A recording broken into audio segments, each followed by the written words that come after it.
Good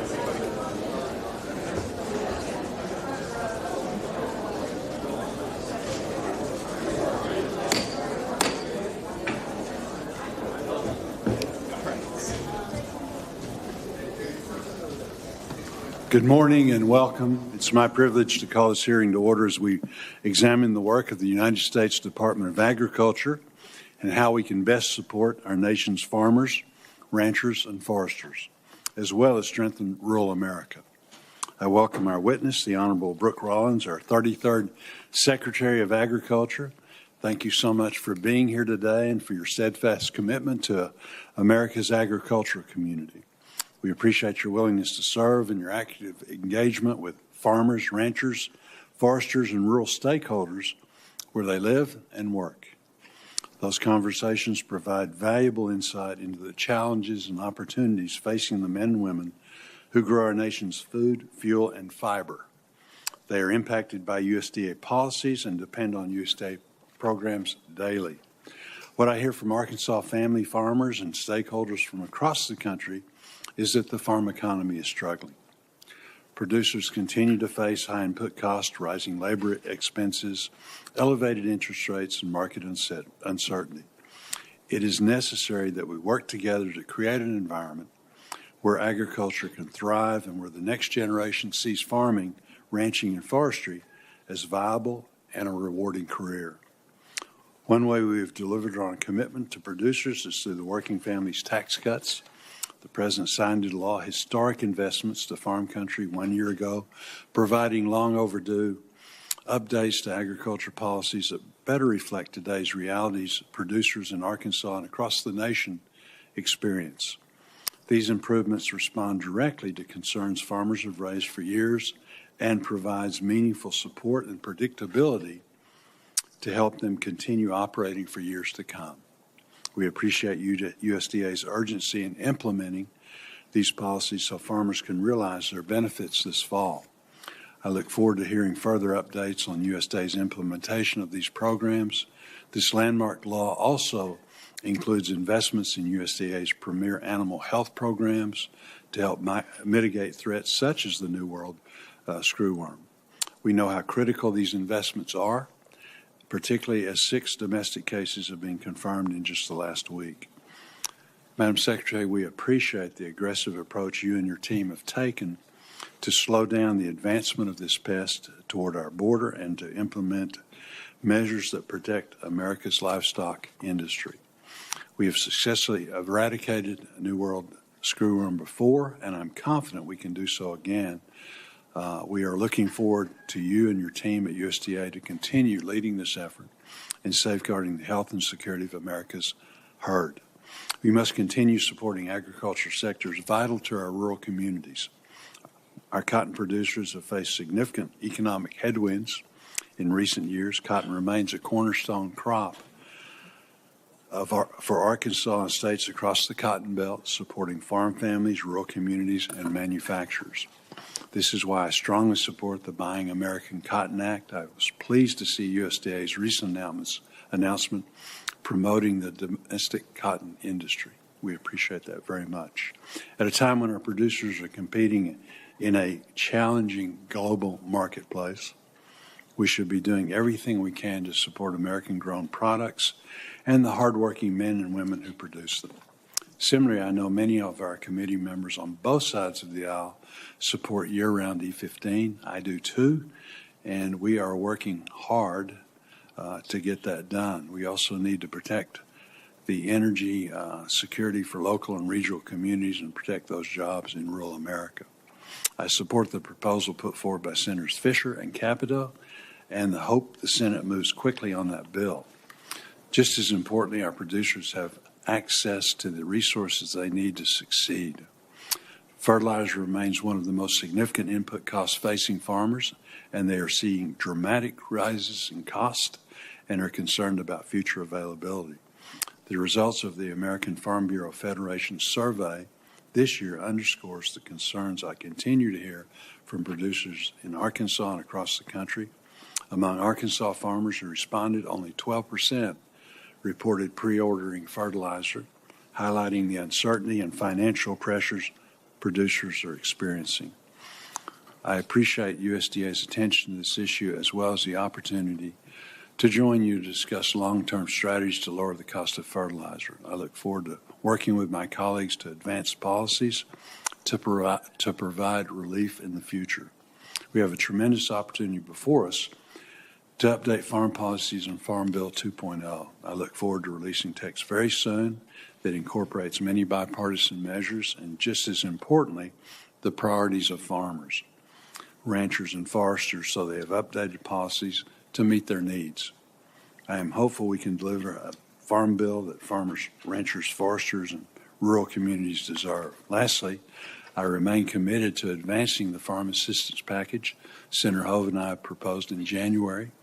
There are many additional challenges that have risen since then that demonstrate the urgency to provide our producers, including our specialty crop producers, with more support. Again, thank you very much for being here, and I look forward to your testimony. I now turn to our ranking member. I think she's more than that, but turn to Senator Klobuchar for her words of wisdom. Well, thank you. Thank you very much, Mr. Chair, and thank you for being here, Secretary Rollins. And thank you, Mr. Chair, for leading with the hope that we can move forward on a bipartisan farm bill. I appreciate you wanting to ramp up a number of the bipartisan proposals that we have to include. We had a very good meeting with you, with our members. I think people made it clear they're concerned about the inequity of the SNAP shifts to the states, with the big error rate states getting off for 2 years and then the entire Midwest not. And we're hoping once we get the numbers, especially at the end of June, that from the USDA, the final numbers, we might be able to make some changes there, which unite our members, as well as many other issues. I also appreciate you raising the E15 issue, Mr. Chairman, and your support for it, Secretary. The House, as we know, has passed this. I'm also supportive of the bill that you mentioned and have been one of the leads on this. And, you know, this is something that could be voted on separately because of the committee jurisdiction, that we could even do sooner rather than later. And I think it would really be a smart move to get this done very near, and I hope you bring that not only back to the USDA, but to the administration to push so that we can get a vote on that very soon. I do want to thank you for the USDA's expedited disaster assistance for farmers, Secretary Rollins, for the losses in 2023 and 2024, and the payments in April, which Senator Slotkin and I had urged. Getting this second payment put over $700 million in Minnesota farmers' pockets this spring. I also want to address the recently confirmed cases of New World screwworm here within the U.S. in Texas, New Mexico, and I recognize the administration's ongoing response, working with animal health officials as well as livestock stakeholders. And there clearly we need a long-term response. I continue to be concerned about some of the reorganization's cuts to USDA, how that could affect our long-term response. Senator Lujan and I will be doing a letter on that immediately after this hearing has concluded. And I'm sure he will ask some questions, as will I. Secretary Rollins, since your last appearance before the committee, it has been a turbulent time for farmers, ranchers, and really all of rural America. Unfortunately, I believe that much of this turbulence could have been entirely preventable. I've been clear that the administration's across-the-board tariffs have been terrible for farmers. The IEEPA tariffs added nearly $1 billion in cost to critical inputs like fertilizers, seed, machinery, and chemicals from February through October of last year. These tariffs, rightfully struck down by the Supreme Court, were so unnecessary, given that the legality, the constitutionality of them were in question from the very beginning, and thus they added so much uncertainty and costs. Now, unfortunately and unnecessarily, the president has chosen to bulldoze ahead with more tariffs at great cost to the economy and more uncertainty. In addition to the chaos from the tariffs, the unilateral decision to start a conflict in the Middle East is causing real and direct harm to farmers and consumers in Minnesota. 1 year ago, the average price for a gallon of diesel in my state was $3.40. Today, the average is $5.13. That is a 51% increase in a single year. And just this morning, we got the Consumer Price Index numbers for the country, up 4.2%, and that is up from the exact inverse 2.4% that we were seeing before the conflict began. I am also concerned of the edge that this war has given Russia and China and other countries that are not friends of the U.S. In the global battle for competitiveness because of the fact that we are so reliant. I met with producers on the Tate Farmer family farm in Cannon Falls, Minnesota, where I heard from producers that the skyrocketing cost of fertilizer is threatening their operations. As we all know, nearly half of the global urea and 30% of global ammonia exports used in nitrogen fertilizer supply chains move through the Straits of Hormuz. Earlier this spring, the Farm Bureau highlighted the financial strain farmers are experiencing, estimating that 70% of farmers couldn't afford all the fertilizer they needed. Of the farmers they surveyed, 94% said their financial situation has worsened or flatlined in the past year.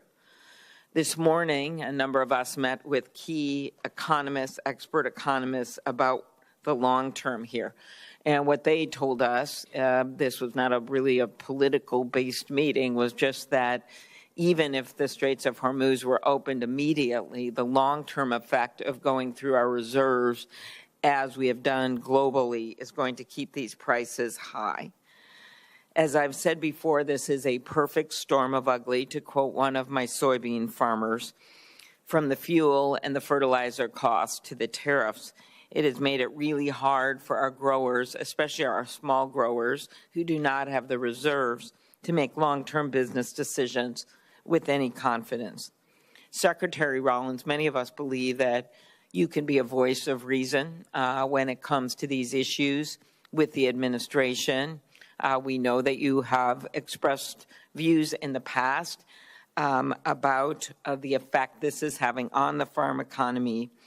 But right now, I fear, and many of us fear, and many of farmers fear, that these voices of reason are falling on deaf ears because on top of the decisions to go into this unilateral war and just to continue these tariffs, we have just seen such pandemonium when it comes to the response and so many bad effects on rural America, from the decision not to extend the Affordable Care Act tax credits, which are percentage-wise more relied on in rural America, to many of the decisions that have been made to reduce staffing, whether it's Social Security or USDA, that people in rural America rely on. My concerns with the USDA right now is this pushing forward of a reorg plan right in the middle of all of this mess.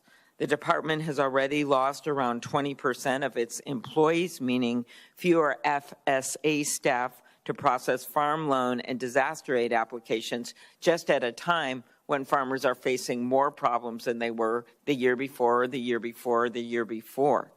Fewer NRCS conservationists to help farmers adopt popular conservation practices.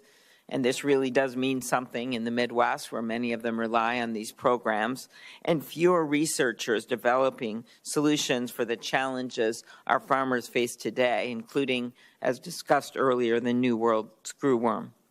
These staff losses come before a series of announcements from the department moving multiple agencies across the country, which we know results in even more disruption to staff. Farmers in Minnesota won't be better served by fewer experienced employees being relocated to Indianapolis, Kansas City, or yes, Salt Lake City, not exactly an ag-focused state. Instead, I encourage the USDA to prioritize staffing local county offices and ARS labs to help farmers access services and tackle issues they are facing right now. The department's reorganization proposal will significantly affect the ability to provide services to USDA stakeholders and the lives of the employees. We are asking for transparency and an open dialogue with the shared goal of ensuring the USDA is efficient and effective in its mission. Our concern is doing this right now in the middle of what is clearly some of the biggest headwinds that we've seen coming at agriculture and at rural America is a huge mistake, because it will mean, of course, less staff to deal with it, less experienced staff to deal with it, and a necessary disruption to serving our farmers. So I look forward to hearing from you today, and I appreciate the members that are here and their input as well. Thank you. Thank you. It's my pleasure to introduce Brooke L. Rollins, the 33rd Secretary of the United States Department of Agriculture. Secretary Rollins is originally from Glens Rose, Texas. Most recently, Secretary Rollins served as the founder, president, and chief executive officer of the America First Policy Institute, AFPI. During President Trump's first administration, she was the director of the Domestic Policy Council and assistant to the president for strategic initiatives in the White House. She also served as director of the Office of American Innovation. In these roles, she developed and managed the transformational domestic policy agenda of the Trump administration, leading to historic achievements for the American people. Rollins graduated with honors from Texas A&M University with a degree in agricultural development and was the first female to be elected student body president. After earning her Juris Doctor with honors at the University of Texas School of Law, she served as Governor Rick Perry's policy director before running the Texas Public Policy Foundation for 15 years. At the foundation, Rollins elevated a small policy organization to a national force and redefined the possibilities for a state-based think tank, setting the model and aspiration for AFPI. Rollins and her husband Mark call Fort Worth Texas home and spend a majority of their free time taxiing their 4 very active children to baseball games and cattle shows and piano lessons and Aggie football games. We appreciate you being here. I think the only thing they left out were your former barrel racing days, That's right. which we can be proud of. So again, thank you for being here, and we look forward to your opening statement. Thank you so much, Chairman Bozeman, Ranking Member Klobuchar, and distinguished members of this committee. In less than 1 month, we will celebrate the 250th anniversary of the adoption of the Declaration of Independence. And its principal author, Thomas Jefferson, once noted that agriculture is truly our wisest pursuit. If we are to secure land and liberty for future generations, we must fight for American agriculture together with every fiber of our being. And we are. Our efforts over the past 17 months reflect the Trump administration's commitment to ensuring that America's food supply remains the best in the world. It's safe, it's reliable, it's healthy, and it's affordable. Last Friday's jobs report beat every economist's forecast when 172,000 jobs were added in May, cementing the Trump economy's record of delivering for American workers month after month. In fact, more people are working today than ever before in American history. Further, 30-year fixed mortgage rates are down, and our deregulatory efforts are projected to save Americans a collective $212 billion, or roughly $2,500 per a family of 4. For our farmers, that's a big number. By contrast, we know in the previous administration, average home prices rose 25%, 30-year fixed rate mortgages rates were up 194%, national average gas prices peaked 124% up, and food prices up 23%. And notably for this committee, farm income saw the largest dollar value loss in history of our country, as it fell over $90 billion from 2023 to 2024.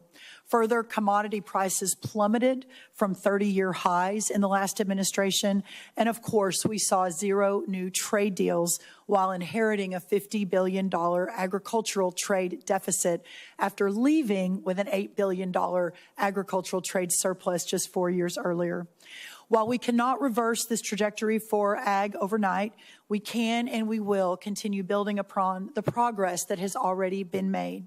Last year, President Trump and congressional Republicans delivered the Working Families Tax Cut Act, a historic piece of legislation and a victory for U.S. agriculture, which increased reference prices for the first time in more than a decade and saved 2 million family farms from the death tax, amongst so many other wins.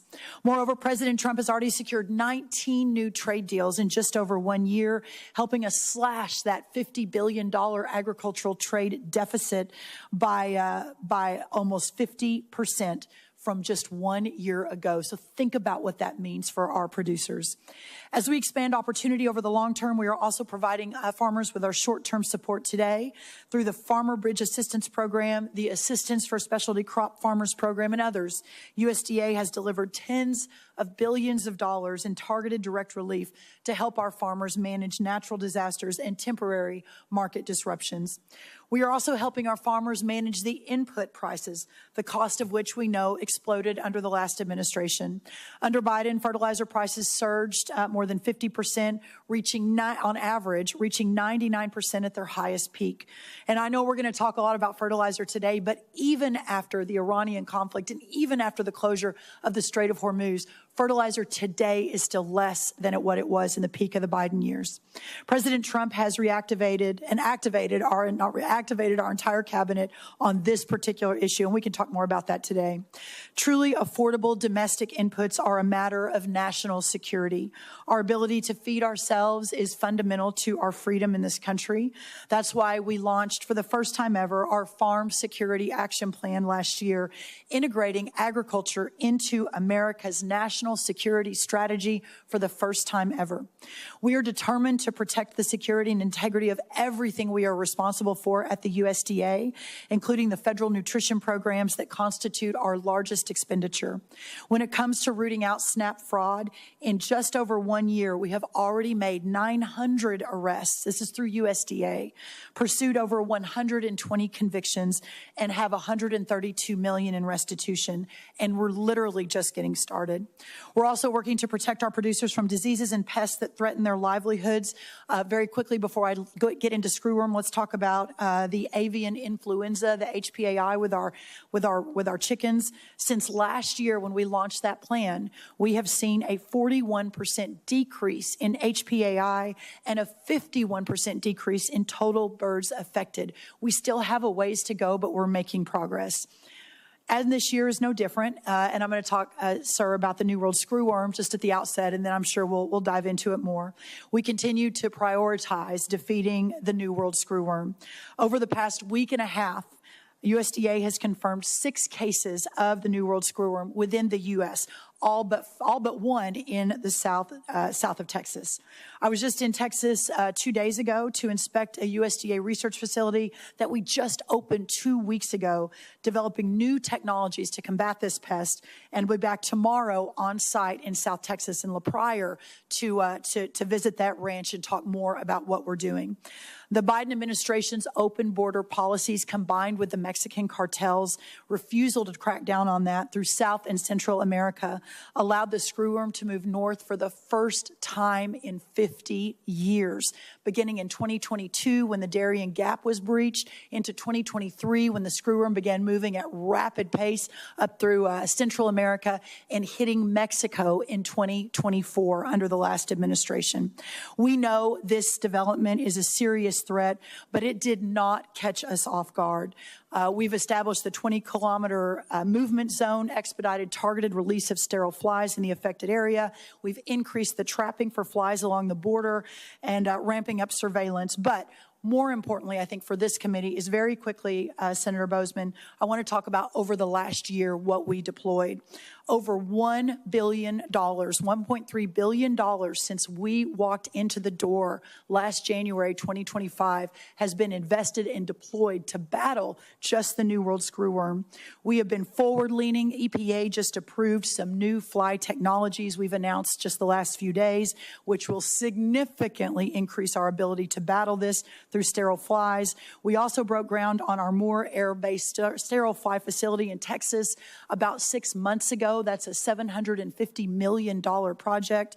And that also opening up a dispersal facility earlier this year for the first time, and outfitting a facility in Matapa, Mexico that will open this month that will increase our sterile fly production by 100 million flies. That all happened because of what we implemented over a year ago in preparation for this moment.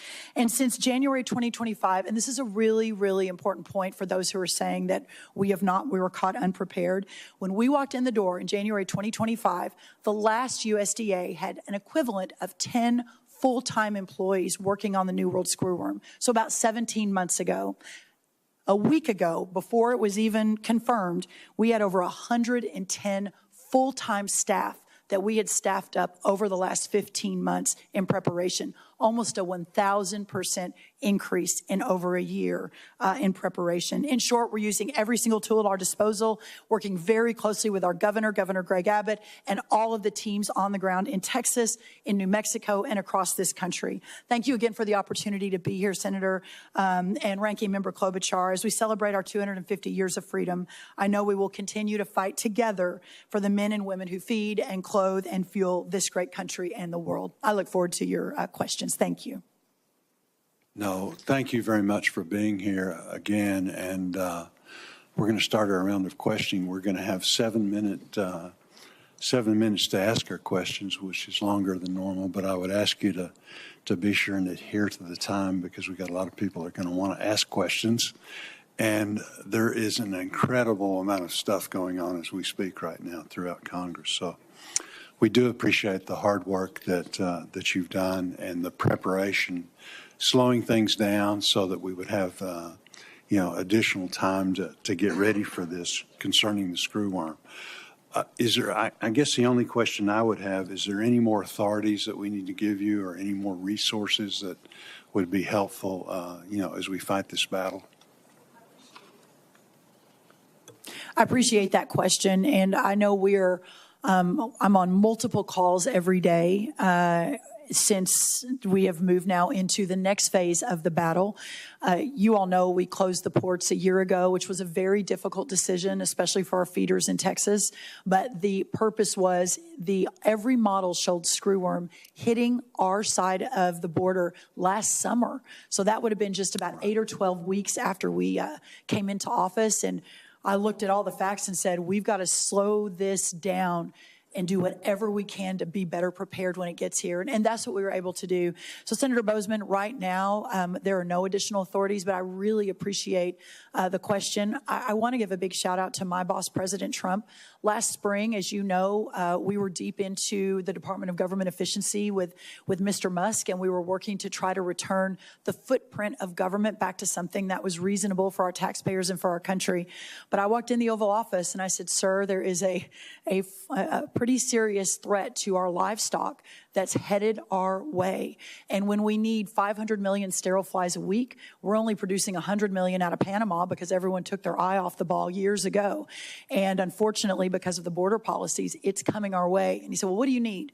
And I said, well, I need $1 billion to start building a significant facility to surge staff. This was about 14 or 15 months ago. And without hesitation, a couple of questions, but without hesitation, he said, go. So because of that green light, we were able to move very quickly to prepare for today. But we'll stay in very close touch on that, Mr. Chairman. Thank you. Good. Very much. I think I can speak for the committee that we're all committed to helping in any way that we can, and we do appreciate your efforts. As I mentioned in my opening statement, farmers across the country are struggling in this economic environment. I was pleased that we were able to secure $10 billion in economic assistance at the end of 2024, which your department implemented very, very quickly. And I appreciate the administration developing additional programs late last year to provide further assistance to our row crop and specialty crop producers. I think that we all realize that this is still not enough to stop the bleeding in farm country, which is why we're working with Senator Hoeven to build upon the Farmer Bridge Assistance Program and the Assistance for Specialty Crop Farmers Program.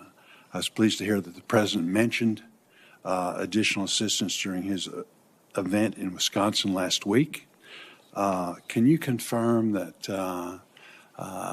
that this is hopefully we'll have a supplemental appropriations in the very near future, and that this is something that we could get included as we go forward?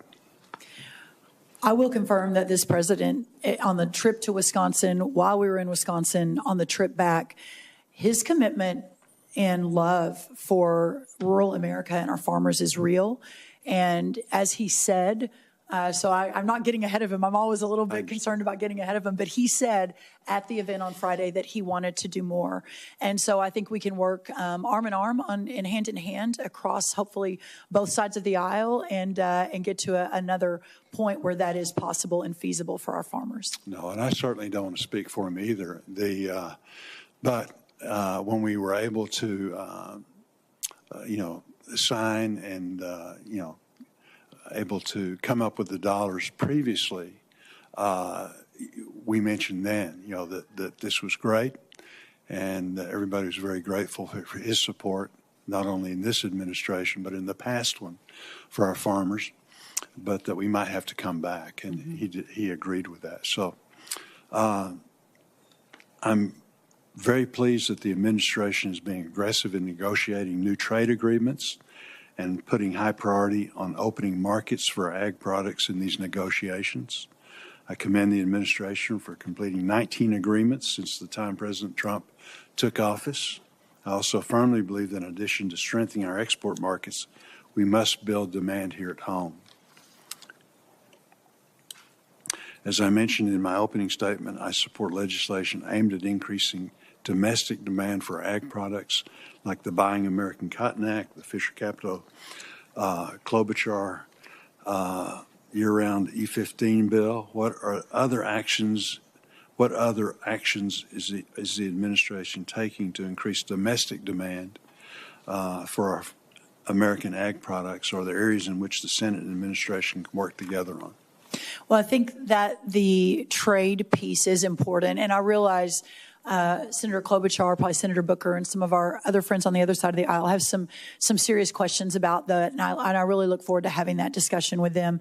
What I will note is when the president had the Liberation Day, which is when he announced that instead of going country by country, we're going to have an all-of-world approach on renegotiating our trade, that to date, the fact that our great producers in America, when we send their goods out, on average, it's about a 15% tariff into other countries. When those goods from other countries come into America, it's an average of 5%. So our farmers and producers have been just compromised year after year under these trade and tariff regimes. And so in just over a year, 19 new trade deals is remarkable. It is historical. It is unprecedented, and it is already paying dividends. As I mentioned, we've cut the agricultural trade deficit in half in 1 year. We expect it to come down another 30% this year. Corn exports are going to be record-breaking based on the numbers that just came out yesterday. We expect a 35% increase in volume in corn exports. Dairy exports are going to be up almost 10%. Sorghum is going to be up almost 100%. Tree nuts up 11%. Ethanol up at least 11%, probably more. Wheat exports are up 8%. Soybean oil up 129%. To your point, Mr. Chairman, this opportunity, this is what farmers want. They don't want to farm for a check from the government. They want a farm to be able to sell their their goods on an open market that's fair. So that's the international play. And then to your point about the local domestic markets, opening that up as well, whether it's E15 or 45Z, all of the work that this administration has done, again, unprecedented, the moves that we've made for our biofuels community, et cetera. And then the next step down, and I know you've mentioned cotton, Senator Hyde-Smith and I have talked round and around. I give her a lot of credit for bringing the cotton to my attention. And also when I've been out in the country, I've been to almost every state. I've visited with thousands of farmers, and I kept hearing cotton and rice, honestly, coming up again and again and again as is really, really struggling. The moment that captured in my mind, especially with cotton, is with the Make America Healthy again, how we have basically offshored all of our clothing production. 97% of our clothes today are made with synthetic fiber from a foreign adversary, and that's bad enough. But then when you look at the health impact of the sheets we sleep in, of the clothes we put on our bodies, that's real. So the cotton, I think, renaissance is coming, and I'm really proud to be a part of that with y'all. Very good. Thank you, Senator Klobuchar. Thank you very much, Mr. Chair. Secretary Rollins, the numbers for me that matter is the numbers like bankruptcy numbers. And in the first quarter, we've had a number of farm bankruptcies in our state with calls to the Minnesota Farm and Rural Helpline up 200%. Nationwide, Chapter 12 farm bankruptcies increased for the second year in a row, reaching 315 filings in 2025. This is a 46% increase from 2024. I just think those numbers don't lie. Farmer lender mediation notices are the highest they have been since 2019. What actions is the USDA considering to assist producers facing bankruptcy and prevent the loss of more family farms? And why did the USDA budget propose eliminating the certified mediation program? So a couple of points on that. Obviously, even one bankruptcy is heartbreaking, but a couple of points. There are 1.077 million farms and ranches in America. The bankruptcies that are reflected in your numbers are about 0.03% of the total farms in our country. Now, again, I do not want to sit here and say it's nothing to worry about. Every farm is absolutely something we should be fighting to save. We have a concierge effort going for those 300 farms that are in Chapter 12. Again, Chapter 12 doesn't mean they're going out of business. It just means they're reorganizing. But certainly with the loss of markets, the cost of inputs, et cetera, there's no doubt that the farm economy is facing serious headwinds, and that's what we're all working together to solve. On the mitigation program, Senator, let me circle back to you. I want to make sure I fully understand what it was that we pulled back and what the utilization was, and then perhaps work together to think about how to solve for that. Thank you. Appreciate you getting back to me. And our concern is we're heading in a trend, especially when you look at the fact that the diesel and gas prices are not going to go down anytime soon because we've gone through our reserves as well as fertilizer. So we discussed fertilizer, and Senator Marshall and I have introduced the Homegrown Fertilizer Act to make this program permanent.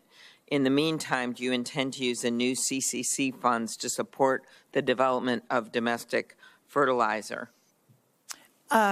Yeah, so let me answer that because it's an important question. And then if we have time, we'll talk about the diesel prices and other things. So we realized as fertilizer was coming down before the Iranian conflict and before the Hormuz Strait was closed, fertilizer was down about 50% on average over the last 14 months. So we were headed in the right direction. Gas was way down. Diesel was way down. Of course, with this conflict, it has certainly bumped prices up. Now, I do want to say that even though fertilizer prices are significantly higher since the Iranian conflict, they're still lower than the peak during the Biden years.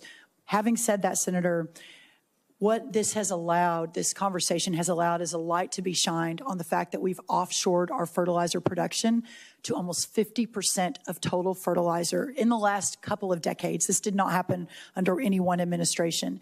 And so as we've seen that offshore that happened, it's a national security issue. It's obviously a cost issue for our farmers as well. I'll talk about the CCC if I have time, but what I'll say is immediately I called Chris Wright, our Secretary of Energy, who has a big pot of money for energy investment, made the case that fertilizer is perhaps the most important energy to invest in. And his number 2 largest project he's investing in is a fertilizer plant. We called Howard Lutnick, who has the pot of investment funds from the president's negotiated tariffs and trade, a significant pot. spot. He is now prioritizing that, and we have the largest ammonia plant in the world that I'm breaking ground on in 2 weeks in Louisiana. Next to it, about a month after that, we're going to be breaking ground on one of the largest phosphate plants in the world. So we're beginning to reshore to onshore that fertilizer back to America. But just as important, and in fact, I think one of them is in Minnesota, there are about 80 more mid-sized, smaller fertilizer projects going on that we're funding and prioritizing. A pretty good one in Minnesota, a big one in Washington State, and some others. So we have put those on warp speed to get those. I'm going to run out of my time for questions, and just that the CCC has $14.3 billion in emergency funding, and I would just encourage you to use some of that for the domestic fertilizer. Can I talk to that? Because I think it's mutually beneficial. So the problem with the CCC, it hasn't been, the loan rate has not been increased for 80 years. What is left in the CCC right now, Senator, we're going to need to meet the obligations of the Working Families Tax Cut Act and the increase. So if we could all work together, I know we've been talking about that to try to open that up. But yes, ma'am, we'll be looking at that too. And we discussed early on New World screwworm, and the Animal and Plant Health Inspection Service has lost 25% of its staff, including more than 300 employees in veterinary services alone since the administration came in. How do you plan on ensuring that each of these critical threats, such as New World screwworm, receives individualized resources? We're very concerned about this. Yes, ma'am. As I mentioned, a year and a half ago, there were 10 APHIS employees working full-time, a total of 10 working full-time all in. Now we've got over 120. So we've increased the amount of employees in APHIS working on New World screwworm by 1,000% in the last 14 months. So as you can see, we're prioritizing where the big threats are as we're working to ensure that we're meeting all of the needs across the country. Different subject. Last November, you announced a far-reaching final rule implementing crop insurance provisions from the budget bill enacted last summer that I did not support. However, buried within that rule was a provision that removed an important risk management option for farmers in my state and several others. Prevent plant buy-up coverage has been a critical tool farmers use to protect against extreme weather at planting time. On January 22nd, Chairman Boozman, Senator Hoeven, and I led 16 of our colleagues asking the USDA to reverse this decision, and Undersecretary Fordyce replied in April indicating that concerns are being evaluated. What is the status of our request? I actually have talked to Undersecretary Fordyce about that, but I don't have an immediate response. But again, I'll check on that today, and we'll get back to you, Senator. Okay, thank you very much. Thank you so much. And I'll have questions later. Thanks. Okay, sounds good. Thank you. Senator Marshall. All right, Chairman, thank you, and welcome, Secretary. E15, those are my top three priorities, and I'm preaching to the choir. Thank you for your support of this. You know, why is E15, year on E15 important? It would mean another 2 billion bushels of corn consumption per year. Prior to President Trump, maybe we were exporting 2.3 billion. So it's almost like doubling our export market. That's why it's important. But I want to talk about 45Z, which I think actually has a 10x opportunity compared to ethanol. And maybe you can just update us. We need to get this across the finish line as far as the rules. And I know it's out in different agencies. Any update on the 45Z rules? Obviously there's multiple hands in the proverbial rule pot in the administration, but it is a top priority for me personally, and certainly my partners around the cabinet understand that. So it is imminent, forthcoming. I don't want to give you an exact date, but it is coming hopefully very quickly. And it is really, really important. The regenerative side of that, the MAHA side, there are just so many wins for so many of our Americans in that. Right. So this, from a regenerative standpoint, to your point, is the ethanol companies making the ethanol can pass on 10, 20, 30, 50 cents a bushel if they're doing this regenerative agriculture, which is good for the soil, which is better for the nutrient health. So I do appreciate this all-of-government approach on that as well. We addressed fertilizer. That would probably be my third biggest issue. On trade, want to emphasize value add is when the American farmer makes money. when we turn corn into beef, when we turn soybeans into diesel, that's when the American farmer makes money. And I'm sure you're constantly communicating that to USTR. What are the opportunities you think this going forward at these 19 trade deals on the value add part of this? I think they are unlimited. And as I traveled a little bit of the world last year and talked to some of these other countries, I was sat down with some ethanol buyers in England. And as so many of these countries, whether we agree with them or not, but they have put themselves into a certain category of reaching certain numbers on carbon, et cetera. It is our farmers in America that will be, I believe, the most benefited from those rules around the world. And so now my job at USDA and our other wonderful trade negotiators, Lutnick and Greer and Bessent, have this at the top of their list wherever they go. So again, we're already going to break records this year on corn exports. Ethanol exports are going to break records. But again, I think it's just the beginning of the opportunity. Okay, I want to give you an opportunity to talk a little bit more about the CCC needs. And the background to me is this. No one has done more for the American farmer in rural America than President Trump has done these last 2 years. We added $65 billion to crop insurance, crop protection. He signed $40-some billion of farm aid, a $50 billion rural health transformation fund. We doubled the death tax exemption. The 199A permanent pass-through was so important to the American farmers. And bonus depreciation, interest deductibility. I'm not sure what I'm missing. The but death tax. So we doubled the death tax exemption. So we did a lot. We're increasing trade. And yet we're struggling, I think, mainly due to input cost. And we do need some more help, I'm afraid. We need to help more. Well, what does that look like to you, whether it's more fertilizer, like Senator Klobuchar pointed out, some monies towards those projects. Tell me a little bit more about what you feel the need is and what we need to do to replenish the CCC.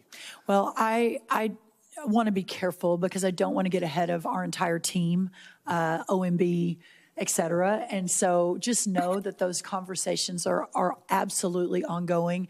And again, that 30 billion limit is what, 6 or 7 decades ago, I think, not tied to inflation. If it had just been tied to inflation when it was first enacted, we'd be at 90 billion for the CCC, this loan authority that allows us to move into important urgent issues. So I really look forward to working with you all. I know across the aisle, everyone is very focused on this, at least in this room, but let's keep working together on that and seeing what we can get done. Yeah, let's kind of probably finish on this screwworm. First of all, I think it's important Americans realize there's no threat to the food supply. To the food supply. Correct. And trying to explain this to people is a little tough, but you and I grew up on ranches, and first of all, no rancher would take an animal with this big, ugly, fleshy wound to the locker plant, first of all.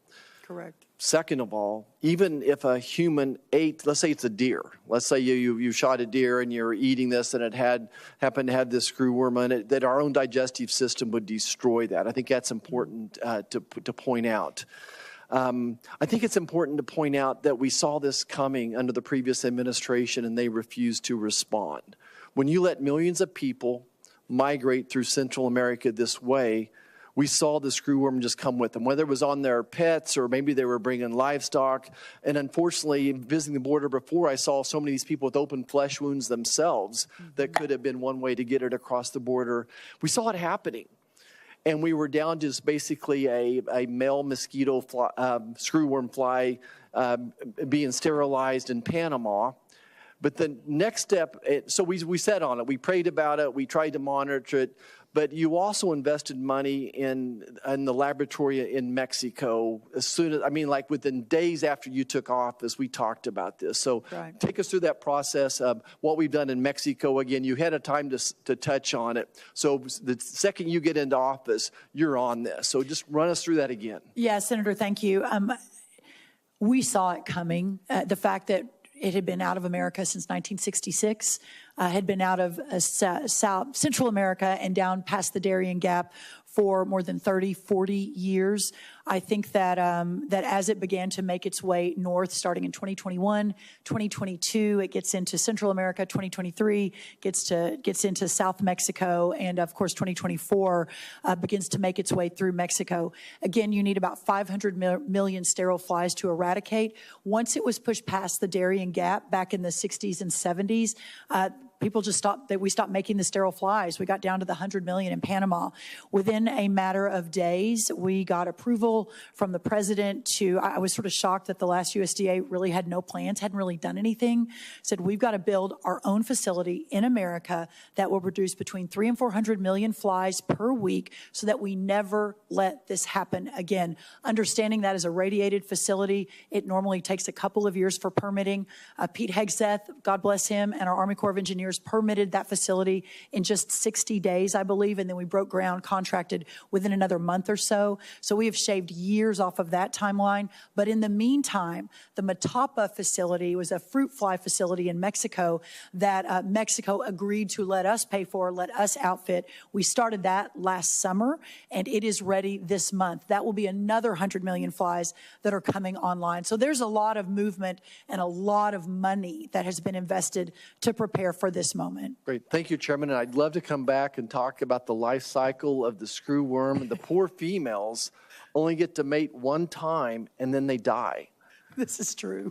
And that's why males, it's unlimited. That's and right. that's why these sterile males are so important and why it works. So the science is there. We don't need to study it. We've got cures. We got this. That's right. Thank you, sir. And the food supply is 100% safe. This is not a disease. It's not a virus. It's a fly. So that's right. It's good to have an expert on the committee. Yep. Senator Booker. I'm sorry. Hold on. Senator Welsh. Now let's go with Booker. Good morning. All right, I'm gonna deny this if anybody quotes me, but Secretary, I think you're doing a pretty good job. Oh, thank you. We'll keep that on the down low. I don't think your microphone's on, so I'm not sure anyone heard that but me, but I will take that. Thank you so much, Senator. Well, here's the thing. You have been responsive, and Vermont has had very significant damage from floods that we had in 2023 and 2024, and I've had a chance to talk to you. But let me just ask you if you can tell us, Vermonters, what the status is of the Disaster Assistance Block Grant, and then also the USDA Rural Development Disaster Assistance Fund, and both of those are $31 million.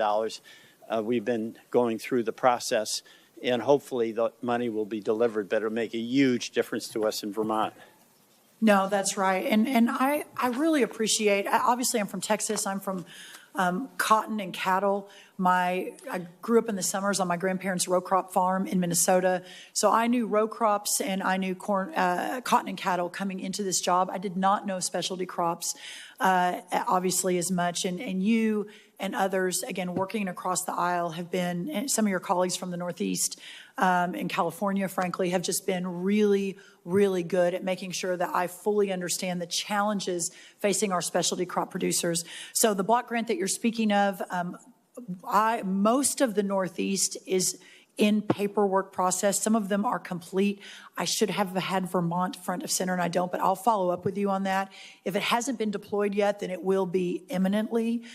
That was a little more challenging for us than the typical row crop or typical cattle application, again, because there are so many specialty crops, and every one of them is different. And they're the smaller farmer in this country. They don't have the armies of paperwork doers. Right. So Okay. we've been working with the states So on we that. can be somewhat, I mean, we're talking about two things, the disaster assistance, that's $31.7 million, and then the USDA Disaster Assistance Fund.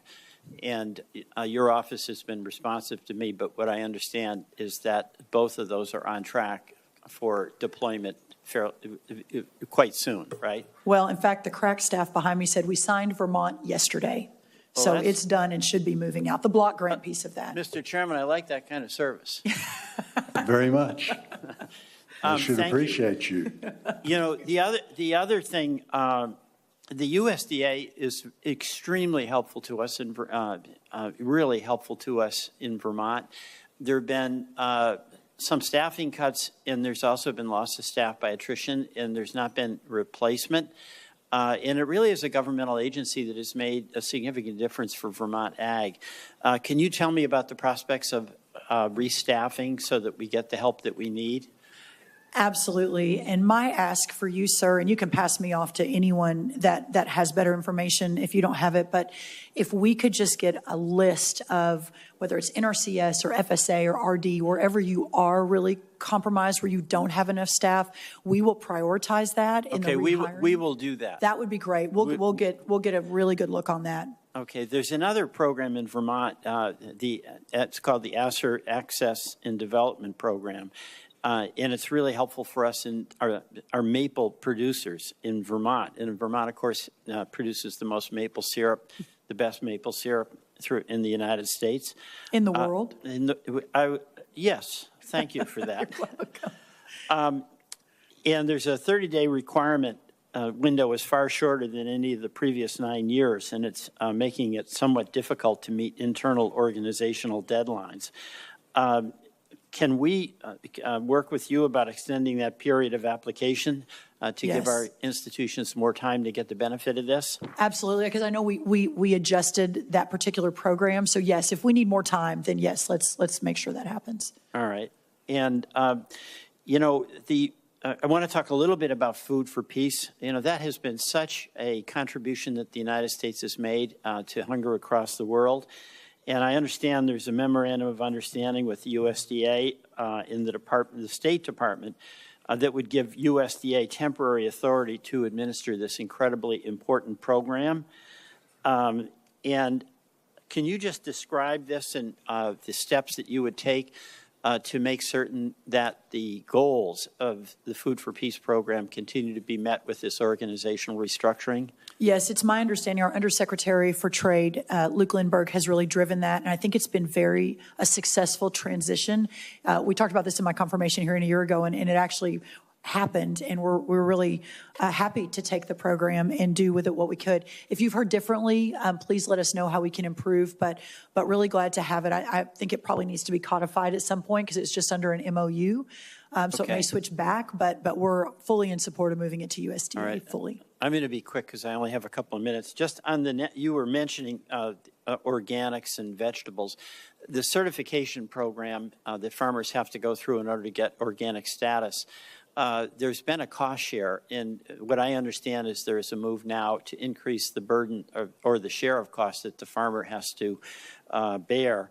And I want your cooperation on that because I think that increasing that cost to our farmers is going to diminish the ability of farmers who do want to make the choice to go to organic to do so. Can we work with you on that?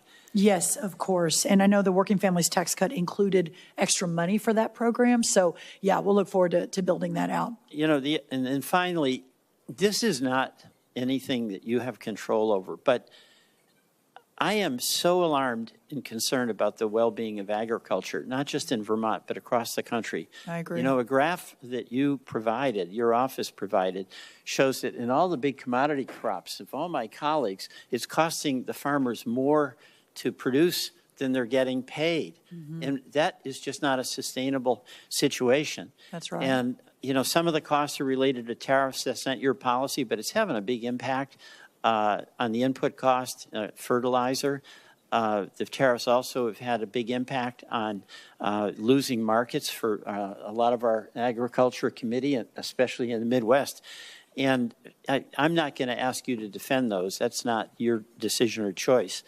But I just want to express to you that I am really concerned about the well-being of agriculture in this country, where farmers have to pay more than they're getting paid for the crop that they make. Mm-hmm. And also, I think this committee has to address this, Mr. Chairman.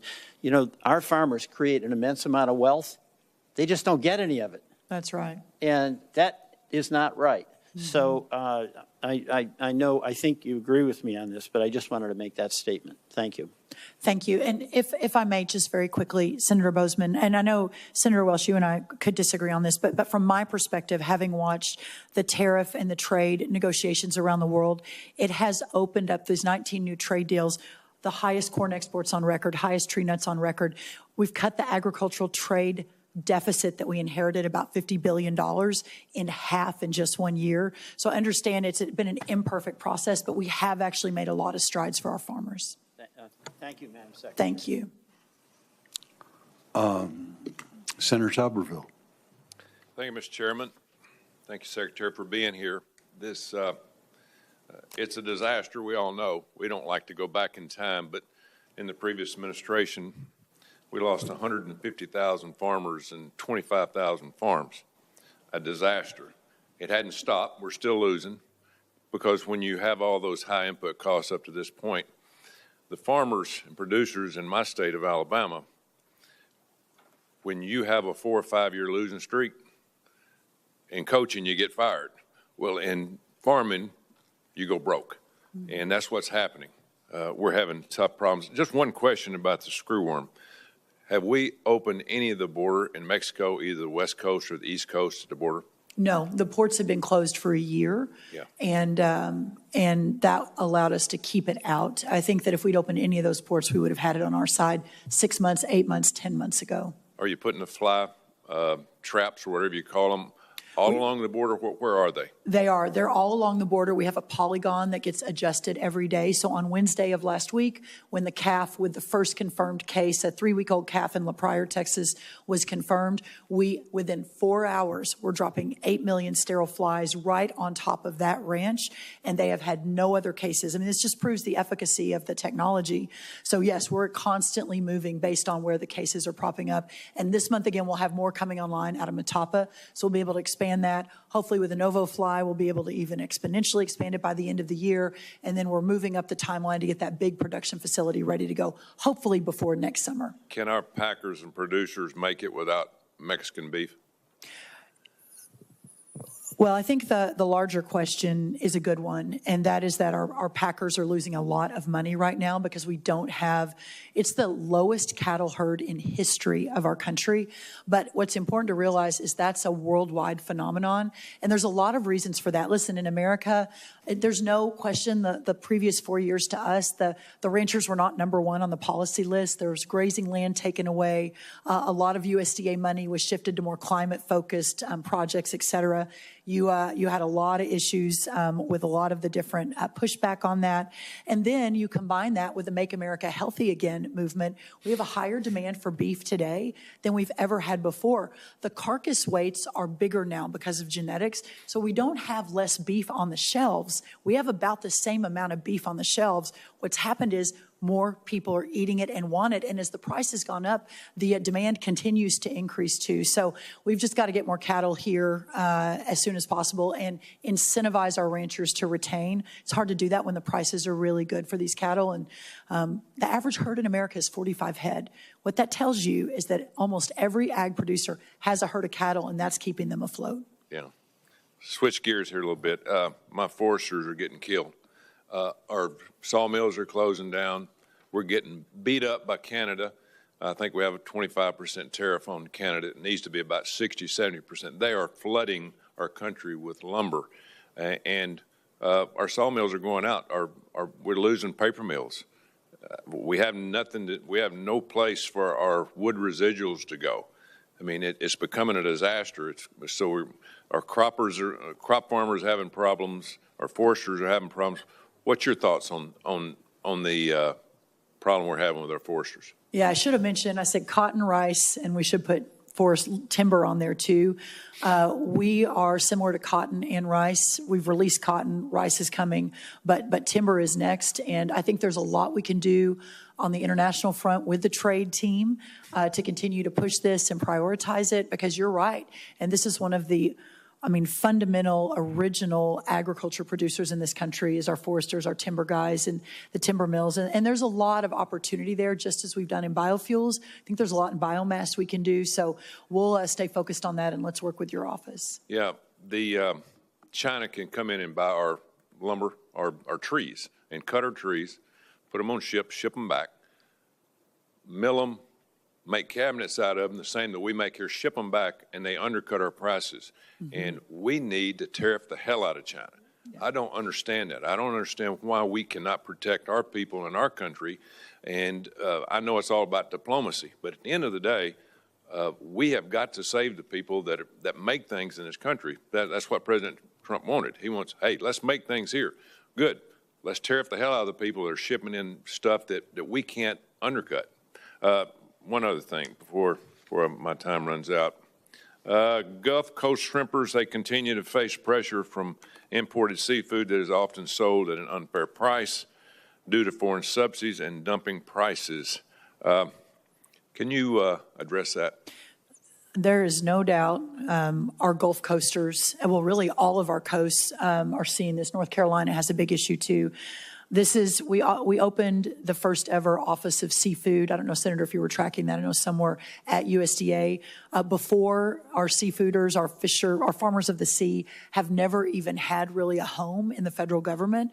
But about 6 months ago, we opened our Office of Seafood with the sole purpose of making sure that we can better, more actively, and more vigorously advocate for our fishermen. And the shrimpers are just, whether it's that or labor, there's just all kinds of challenges there, but we're fully focused on it. Yeah, here's the problem I have. We raise on the Gulf Coast about 4% of the shrimp that we eat in our country. So 96% of the shrimp that we eat comes from other countries. If you buy it in a grocery store, basically if you're not on the coast, you're eating shrimp that comes from sewers, from Vietnam, from Cambodia. I mean, it's atrocious. Yeah. And I think we need more oversight on that. You know, it looks great when it comes in these frozen packages in the grocery store, but we're putting it in our bodies. We're worried about MAHA, and it's a catastrophe. That's right. One other thing real quick. You spoke about the National Farm Security Action Plan. How are you working with the Department of War with this for our national security? I have been so pleased at not just Secretary Hegseth, but across Secretary Bessent, all of the different cabinet colleagues of mine that have accepted agriculture with open arms and put ag at the very top of the list. I'm now part of the CFIUS committee. I can't believe ag was never part of CFIUS before, the Foreign Investment Relation Committee out of the White House, reviewing everything that's happening in America from foreign entities and adversaries. So it's been extremely positive. Thank you. Thank you, Mr. Chairman. Thank you, Senator. Senator Schiff. Thank you, Mr. Chairman. Hi, Madam Secretary. Good morning. You were recently in California, so you know how important our Golden State is to producing healthy fruits and vegetables. This is why last week I introduced a package of 6 bills to increase support and level the playing field for specialty crop farmers. I want to thank you for moving in the right direction with an increased allotment for specialty crop farmers from an initial $850 million to $1.625 billion for assistance to specialty crop farmers. However, specialty crops account for 30% of the total U.S. crop sales, and the industry is facing several $1 billion in losses due to market disruptions over the last year and a half.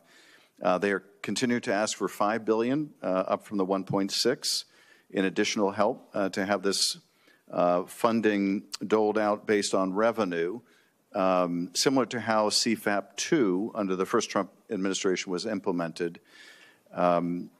And I wanted to ask whether you would consider increasing the amount going to specialty crops, given their significant percentage of the food production in the country and their significant losses, but also if you would consider reevaluating how USDA is distributing the relief and using the formula similar to CFAP 2 under the first Trump administration.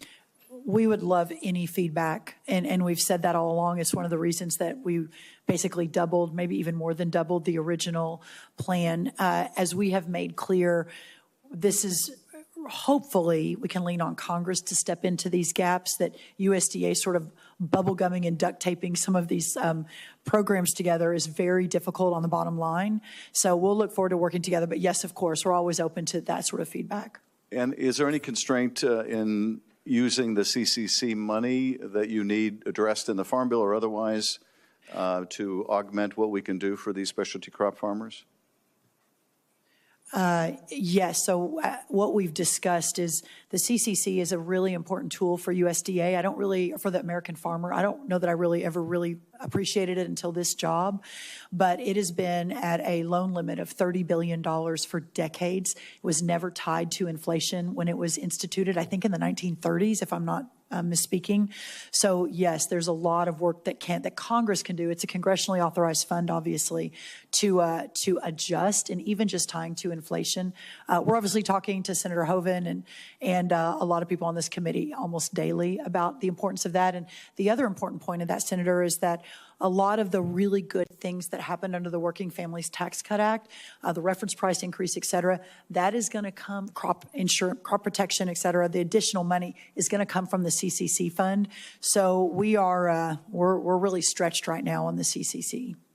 Well, we will provide you, and I'll make sure that our specialty crop farmers provide you with additional information about why using CFAP2 would be a more fair formula for farmers and more workable given the nature of how they grow their crops, which is very different than row crops. I've also heard concern about how USDA is implementing the disaster relief phase 2. Phase 2 is supposed to be the round that reached specialty crop growers, the ones with shallow and quality losses who couldn't trigger an indemnity. The payment factor moved to 70% and the deadline moved to August. An extended deadline only helps if growers can get through the door, but at the same time, staffing at the Farm Service Agency county offices is down. Are you committed to ensuring that these applications get processed by the previously stated deadline of August 12th? I don't want my farmers left out because the staffing isn't adequate to process their applications by that date. And can you assure us that the topped-up payments for other producers will not lead to inadequate funding for fruits, nuts, and vegetables? That is, as some farmers go to get a second allotment, that we're not going to deprive specialty crop farmers of getting even the first amount of assistance. Yeah, I will note that the reason we extended the deadline is because we got this feedback. I actually had a call with Senator Slotkin from Michigan, also another very heavy specialty crop state. I think maybe the #1 specialty crop state in the country. Oh, no. I have to correct you there. Very much #2. Most diverse, maybe most diverse. But either way, yes, I will note two important things. #1, that we will ensure that everyone has the time that they need. And if you are hearing differently, please let us know. We have worked really hard to adjust FSA offices to ensure that that is possible. But the second thing, sir, and it may not be as applicable to the specialty crop industry, but it is important to note that the One Farmer, One File we rolled out last year, the program, the funding program that we put out previous to rolling that out, we, over a course of 5 months, I think had 10 or 12,000 payments move. Under One Farmer, One File, in 4 days, we had 57,000 farmers apply and money hit their bank account. So we're making a lot of technological adjustments to hopefully move that much more quickly. But understand the importance of the in-person touch for many of our farmers that don't want to do it on their phone or their computer. Yeah, and my understanding is it's a lot more complicated a process for specialty crops. Because of the multi-year investment that they make in their trees and their plants compared to what we see with row crop farmers. Let me turn to one last issue, and that is pest and disease, which remain a evergreen threat in California. Just one example, the glassy-winged sharpshooter is hitting California grape growers especially hard with an unexpected and severe detection as of a few weeks ago. I'll soon be sending a letter to you, along with many of my colleagues, asking for the release of $32 million to address the sharpshooter. I appreciate you taking a look at that request, and also making sure that we have the staffing we need at APHIS to detect and diagnose and assist farmers with these endangering pests and disease. Yes, sir. As I mentioned on screwworm, we've increased staff 1,000% in the last year on screwworm. I don't have the sharpshooter number in front of me, but I will get to that right away, and we'll circle back to make sure that that's fully funded, and in fact, probably even put more resources on that. Thank you. That and red blotch have been just devastating to farmers in California. Thank you, Secretary. Thank you, Senator. Chairman. Thank you. Thank you. Senator Moran. Chairman, thank you. Thank you and the ranking member. Madam Secretary, thank you for the time you allowed me to visit with you and your team earlier this week at USDA. And I want to especially, again, thank you for your department's efforts in regard to Food for Peace. A few weeks ago, we had the Undersecretary Lindbergh, with Congressman Mann and I in Kansas to discuss trade and to discuss the opportunity for us to continue our international food aid programs.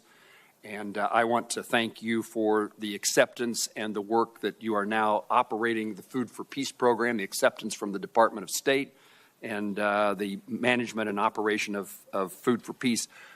Madam Secretary, I just received a text. This is a photo of people in Hugoton, Kansas, just yesterday, and they loaded 400,000 bushels of grain sorghum on their way to a port to be used in the Food for Peace program, one of the very first opportunities that this has occurred. Did you say 400,000 bushels? 400,000 bushels. Wow. And we have 4 Kansans dressed in their bright yellow jackets helping in regard to that grain being loaded. That's a beneficial thing economically, but there's an emotional attachment that comes with all farmers, all agriculture producers, in the noble pursuit of their profession that feeds a hungry world. Yeah. And you should take great pride in Food for Peace under your management. I want to make certain Senator Hoeven has been not my sidekick, but my leader in the effort to make permanent that transfer from the State Department. Secretary Rubio testified in response to my questions last week of his support for this endeavor, and we want to give you all the tools. I would just ask about one thing, the necessary employees and staff. My understanding is that you're doing the same program with less people, but I want to make sure that the fact that it's a temporary program now doesn't inhibit. It'd be another reason that we could make a case for making it permanent so that you could better hire longer-term employees. That's a good flag. I'll make sure we look at that too. Great. Be sure and tell Secretary Rubio that USDA is doing more with less, please.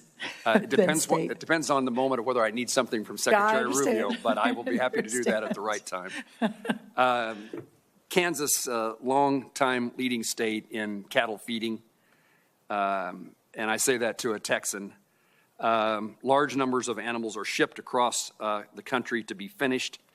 Unfortunately, this movement of cattle has also increased the presence of the Asian longhorned tick, another one for us to be concerned about. It's an invasive parasite that poses a threat to our livestock industry. USDA's resources are stretched across numerous animal health priorities, but I want to make sure that we elevate the urgency of this issue to you and to the department as its risks are expanding and present not only in Kansas, but now nationwide. And so I want to highlight that issue. Madam Secretary, I also want to highlight at the same time the importance of the National Bio-Agri-Science Facility in Manhattan, Kansas. It's the replacement for Plum Island, currently managed by the Department of Homeland Security. When it transfers from Plum Island to NBAF, it becomes a part of the Department of Agriculture. It is a part of the Department of Agriculture now, but the task will become part of your responsibility. I wanted you to know that I talked this morning by phone with the Secretary of Homeland Security and indicated in a very brief conversation about the importance of the transition between Plum Island and NBAF, and he indicated a willingness to work with you and to work with us to make sure that transition works smoothly. So it's on his radar screen. I'm actually headed there after this for a meeting on another topic, but I'll bring it up then too. Great, thank you. And then finally, I want to mention about the importance of the haying and grazing of CRP. We've had significant fires, grassland fires in Kansas, tens of thousands of acres burned, significant number of cattle affected, and boy, the challenges of farmers and rural fire departments in fighting fires that across huge expanses. One of the reasons, I was asking when I was in Clark and Meade counties in southwest Kansas earlier this month, why the prevalence of these fires, they seem to be more frequent than in the past. And the answer, at least in part, is CRP.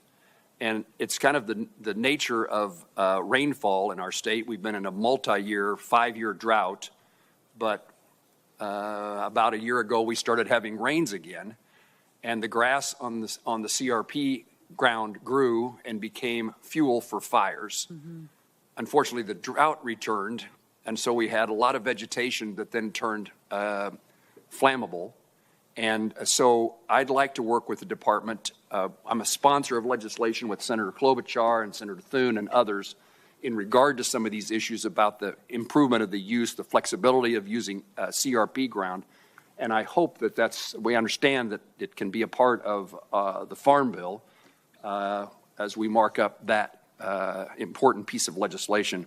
But in the meantime, anything that USDA can do, and the point I would make is, I didn't really realize this. I always have known the importance of haying and grazing CRP ground in a drought and the need for feed for cattle. But the other component of that is that CRP ground needs to be at least grazed to keep it from becoming the source of the fire that kills the cattle or that destroys their feed. So we have a significant opportunity, I think, in CRP to better manage and in the process improve the environment by reducing the chances of fire. Well, and not only that, when you look at trying to rebuild the herd, then we need that land to get more cattle on. So very important at this time, too. That's yes. right. That's Thank right. You. No, I'll look forward to that, too. Thank you, Senator. Thank you, Secretary. Senator Lujan. Thank you, Mr. Chairman. Secretary, if I may continue there where Senator Moran was, you know, in some of the western states now, and I see Vet here, it's good to see you, Representative. Recently, some of our ranchers that have allotments were told they can't go in because of drought conditions into some of their allotments in the forests.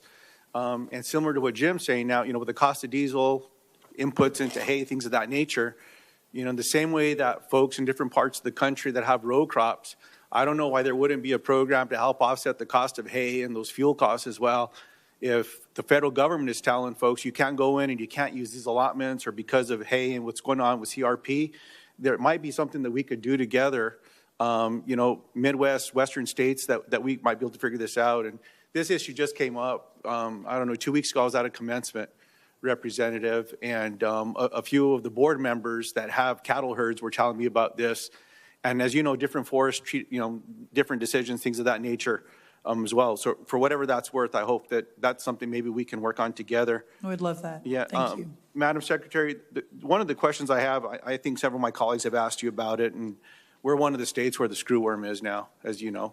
And I have a lot of questions in this particular area, but I'm hearing concerns from folks back home, as you know. And I understand USDA has set up a 20-kilometer quarantine zone around impacted farms. And they've redeployed staff as well to help with surveillance and response.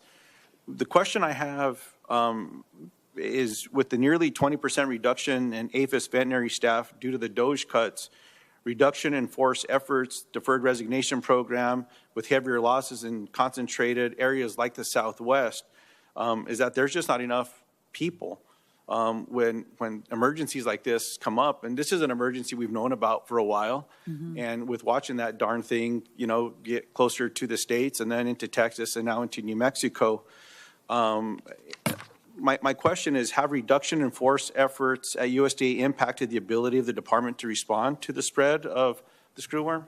So the answer is no, it hasn't. What we've done is we've reallocated resources. Last January 2025, we had 10 full-time staffers on screwworm when we came in the door. Last week, when we confirmed that case, as in May, we have over 120. So we've increased staffing. This is just USDA. The state of Texas has put significant resources as well. I'm going to call with your governor very quickly to hopefully work with New Mexico to do the same. Just a quick point of clarification. The 6 confirmed cases so far, 5 Texas, 1 New Mexico. The New Mexico case was a dog that was brought over from Mexico. So it has not hit your livestock. It was actually a companion animal that was transported over the border and then brought to a vet in Andrews County, north of Midland. But that's why your case is not quite as concerning. Still concerning, of course, but the other cases in South Texas are 4 calves, babies. Basically, the umbilical cord is where the fly landed, the screwworm landed, which is a fly, and then a goat. So we'll continue to monitor it very closely. Obviously, You guys are, New Mexico is the very next state, but you have my number, and we are 24/7 on this right now. We've invested $1.3 billion in screwworms since we came in the door a year and 4 or 5 months ago. We're on it. We got to get more sterile flies in the air, and that just takes time. It's a radiation facility to get there. And Secretary, if I could work with you and your team to get, disaggregated numbers on the staffing side here. Sure. Just to understand that. And the reason I ask that is when Stephen Bate, and I don't know if Stephen's here today, but when Stephen responded to some questions about staffing, these numbers were concerning. And so that I just want to understand what's what, because if more people are needed, we need to work together. There's conversations about Farm Bill and this and that. We're in appropriation season. If we need to get more folks, we need to get more folks. So I certainly understand what goals there are out there, but just to make sure that the folks that are needed are going to be there, the experts are needed. And a similar question that I have in that space is around technology. Have you awarded contracts in that space as well, with just looking at new technology to be able to stop this thing? What is it? Technological advancements On New World Screwworm? Yeah. Yes. So we have $100 million of that $1.3 billion was a grand challenge, and we had about 220 applications for a couple $100 million. So we've been going through those now. We'll begin to announce those and immediately hit the green light beginning later this week. So you'll see those rolling out immediately. In addition to the incredible research that's already being done by our ARS, we announced the Novo fly, which is a new strain of fly, which only produces male sterile flies. Of course, that's how you solve this. They breed with the screwworm fly, the female, and sterilize that female fly, and then she can't lay the larva, which is what eats the flesh of the animals. So just imagine the exponential possibility here to eradicate this much sooner than later, when we're only producing sterile male flies, because the 50% of the sterile female flies, they're of no use to us. So it's the boys that we need flying to sterilize the screwworm flies. And I understand you broke ground for that in Texas already. Is that correct? That's right. About 6 months ago. Yeah, I joined John Cornyn, and we introduced a piece of legislation like 8 months ago on this one.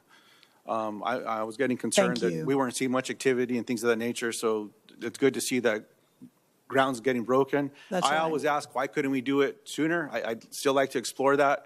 Well, if I may, we started that process the minute I walked in the door last February and got permitting done in a couple of months, broken ground. But also Matapa, Mexico, we outfitted, that was about a $20-30 million project. That facility is coming online in a couple of weeks. We began that outfit last year. Very good. And Madam Secretary, there's been decisions in different parts of the administration with funding. People say different things, whatever it is. Can I just get your commitment that wherever we see this damn screwworm, those states are going to be prioritized? Like now, I get what you shared with on the dog in New Mexico or whatever, but Texas and New Mexico have had it. So is that a commitment I can get from you? Wherever this thing starts popping up, that moves those states up to the priority with responses. Is that something you can commit to? No, 100%. And that's been the containment effort. Every model, Senator, showed it would hit our side of the border, Texas and New Mexico, by last summer. Yeah. So we've been able to hold it at bay for a year while we've been building out these facilities and staffing up. But absolutely, and the president has been very clear, this is a nonpartisan issue. We've got to protect our livestock industry, our hunting industry, et cetera. So 100%. I appreciate it. And then last thing, Mr. Chairman, just as we close out here, Madam Secretary, when it comes to food and nutrition, look, I understand all the conversations in this space, whether it was Speaker Paul Ryan when I was in the House or everyone that was talking about this stuff. I want to get rid of waste, fraud, and abuse across the board, everywhere. There's kids that are losing meals now. And I certainly hope that there's something we can do to come together. There's conversations with Democrats and Republicans about implementing what Senator Murkowski did about a 2-year delay to give states some more time to look at things and how we can be smarter about stuff as well.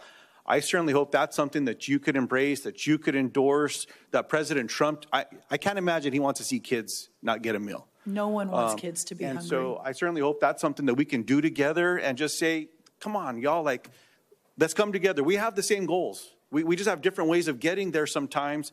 So let's just find a way to do this one and make sure that we can do something. I appreciate your response there, and I hope, Chairman, that's something we can find some commonality with. Thanks for the time today. Thank you, Senator. And Senator, if I may, just one quick point on that. We sent a letter early last year asking for all the states to partner with us on eradicating fraud. We had 29 states say, yes, please help us. 21 states said, no, thank you. And I understand there's some politics in that, although we did have some blue states who said yes that we're working with.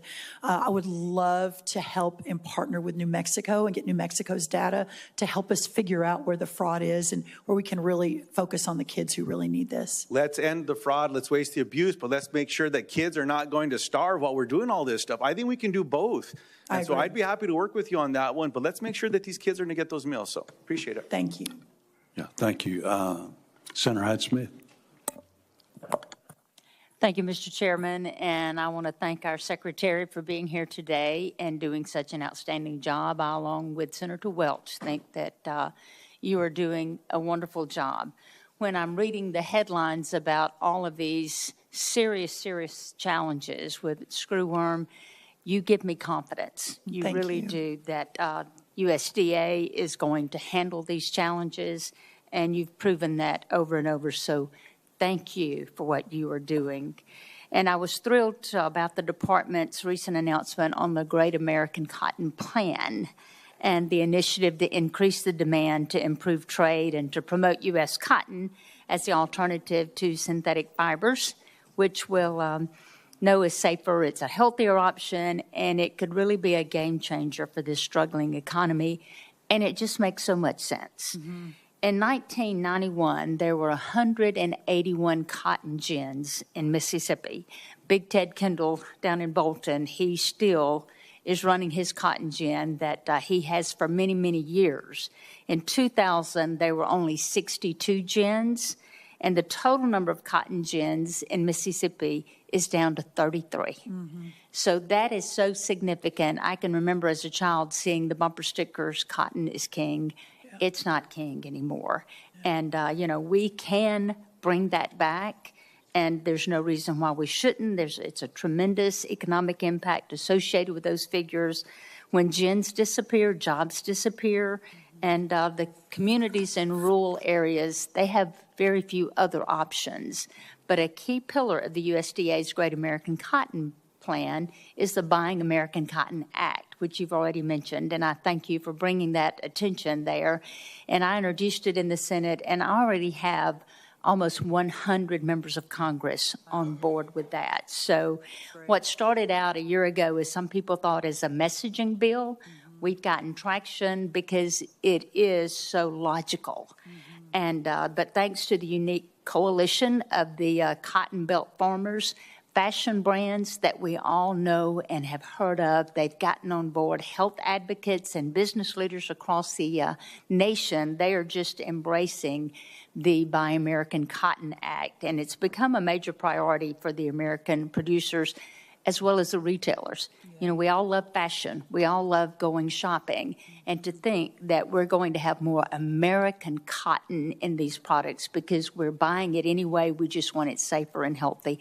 And thank you for your leadership on that, because it does represent a key step into restoring the textile industry here in the manufacturing and the supply chains from our adversaries. Tomorrow is Seersucker Day in the Senate, and it is just an encouragement, and it started by Mississippi Senator Trent Lott, of wearing cotton, wearing a seersucker suit tomorrow, and I'm going to encourage my colleagues to do that to acknowledge the cotton farmers. And again, I commend the administration for endorsing this effort and appreciate your partnership as you travel throughout the country. But Madam Secretary, will you discuss how the Buying American Cotton Act aligns with the USDA's priorities to expand in this domestic market for agricultural commodities, as well as we strengthen our national security? Yeah, your leadership on this has been really incredible. And of course, coming from a cotton state, I had heard before this job all of the challenges. I didn't quite fully understand how really bad it had gotten out in the industry with the mills, et cetera. And it occurred to me that at this moment in time, with Make America Healthy Again, with putting America first, with opening up the markets around the world, with working to reshore and protect American markets, that cotton should be at the very top of that list. And there's certainly been a lot of struggles. And as I have seen with Secretary Kennedy, these incredible commitments. I was just with the IDFA, the dairy team yesterday, and they've made all these amazing commitments to take food coloring out of their ice cream and to do this with their ice cream and just to make it healthier again. And my vision with your partnership, probably your vision too, is that all these great American companies should be at the table and say, from now on, I'm going to start with, let's say 20%. I'm only going to buy American cotton, and then 50%, and then more. And let's get back to the days where most of our clothing, et cetera, sheets, et cetera, are sourced with great American cotton. And then let's talk about it on the world stage, and let's make it a priority as we're out across the world. I think there's so much opportunity there. And this is what our founders envisioned, right? It's the elected members of the people working together with an executive branch that can go out and fight for the American dream and the American people. Yeah, just the hotel industry and towels and sheets. That's right. This is so doable. Would change everything. And, I just am so grateful that we're headed in that direction now, because obviously in the past we took our eye off the ball there. Another topic I want to discuss is that something you've spent a lot of time with, the New World screwworm, and that's been confirmed here in the United States, that we were expecting and knew it was going to come, and the preparedness that your leadership has put forth to be ready for this. It's outstanding, because we certainly thought it would be here last fall, and, the investments that you've made that, but this pest, this screwworm, complicates the challenge of rebuilding the national cattle herd as well from a low record. And recent discussions about beef imports have concerned me and other members of how it could impact the strength of our domestic industry going into the future.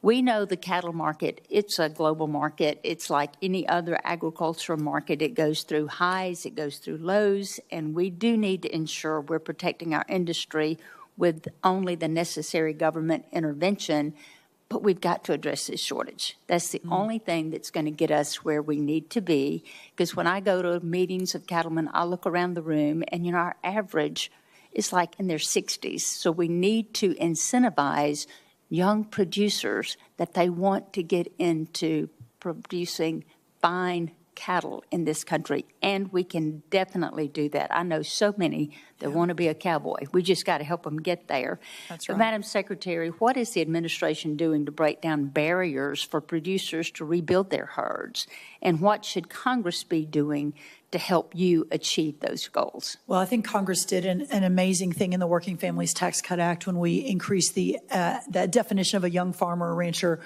from 5 to 10 years. That allows more access to a lot more programs at USDA to undergird and to support and to, vision cast for these ranchers so they see a future in this business, especially the first and second generationers. Obviously want to protect the multi-generations, but the incentive to get into the business is really important. The magic, if you will, of the Make America Healthy Again movement is that almost $400 million a day that USDA spends in nutrition programs, $400 million a day across 16 nutrition programs, as we're working to localize and get healthier food and real food like protein, our great American beef, into schools, into school lunches, into the stocking standards for our retailers that are taking the SNAP program. These are all market-moving, game-changing opportunities that incentivize while ensuring on the back end that we're fighting the lawfare fight. I mean, you all see this as much as I do. We're leaning in, and all the ranchers who, I've got one in Arizona, a 5th generationer who's about to lose his ranch because the state declared it needed more land for solar panels. The same thing's happening in upstate New York. We had the same thing with a 175-year-old farm in New Jersey. We're fighting for the King Ranch family in Washington. So it is a multitude of issues, but ensuring that we're preserving these great generational ranches from a national security perspective. It's not just because it's the righteous and right thing to do. This is a national security issue, while we're incentivizing the next generation to lean in, while we're taking the burdens off. The grazing allotments and regulation under the last administration were pretty severe. It was very clear there wasn't really an incentive to support cattle ranching. And so we opened up about 5 million more acres of federal government land for our Western ranchers and giving them more access. So there are a lot of steps we're taking, but ultimately I do think this is a national security and a real priority. Yes, we have to be able to feed our country. There's no doubt. And another thing I want to mention, I know my time is out, is with the timber industry, multifamily housing built with wood. That's Laminated right. wood. There's no reason we should not be going in that direction. And I would love to see some incentives there for those developers who choose wood, which is safe and a lot of times a lot quicker to put up, which reduces the labor cost on a multifamily housing that we know we have a dire shortage in this country. Thank you, Mr. Great. Chairman. Thank you, Senator. Senator Booker. Secretary, Very patient over here on the left. thank you very much. It was actually good to hear from everybody. Madam Secretary, this is bigger than you, and frankly, both parties, I think, have been rather feckless in dealing with the larger trends we're seeing in our country. I got here under the Obama administration. I have seen Trump 1, I've seen Biden, I've seen Trump 2. And the trends are staggering, what we're seeing in our country when it comes to farmers.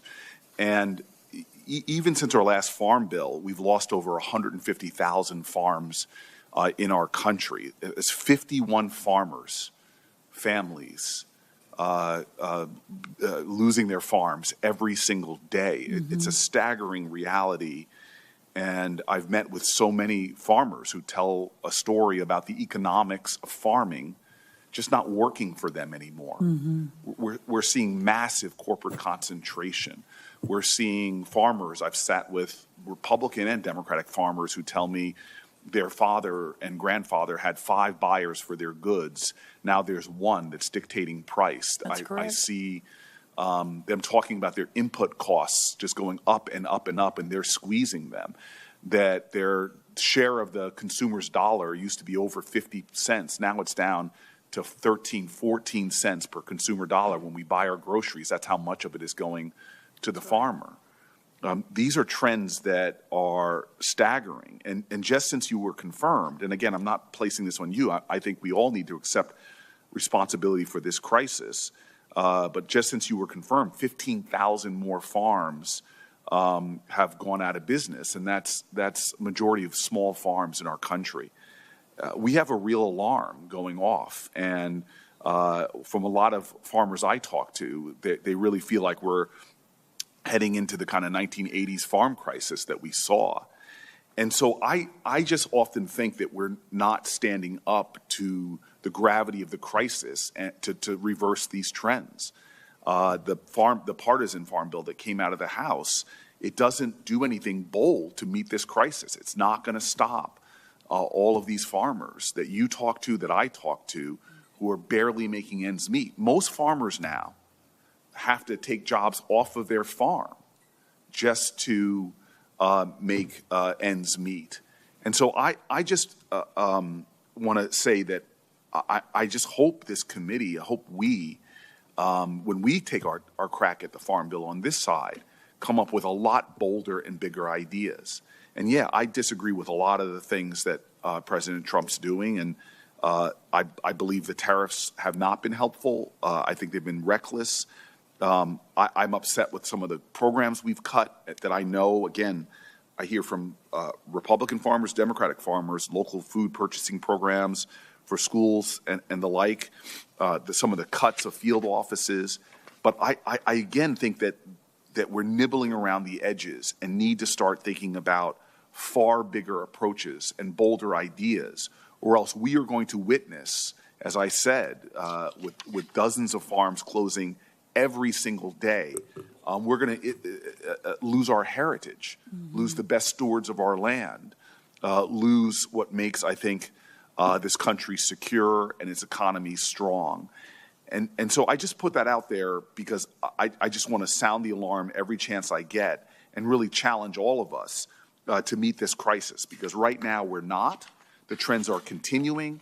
They've continued under multiple presidents, and we're spiraling to a point where I think the very idea of the American farmer is going to go from the kind of hallowed ideas of independent family farms to a corporatized system that just undermines the health, well-being, safety, and economic security of our country.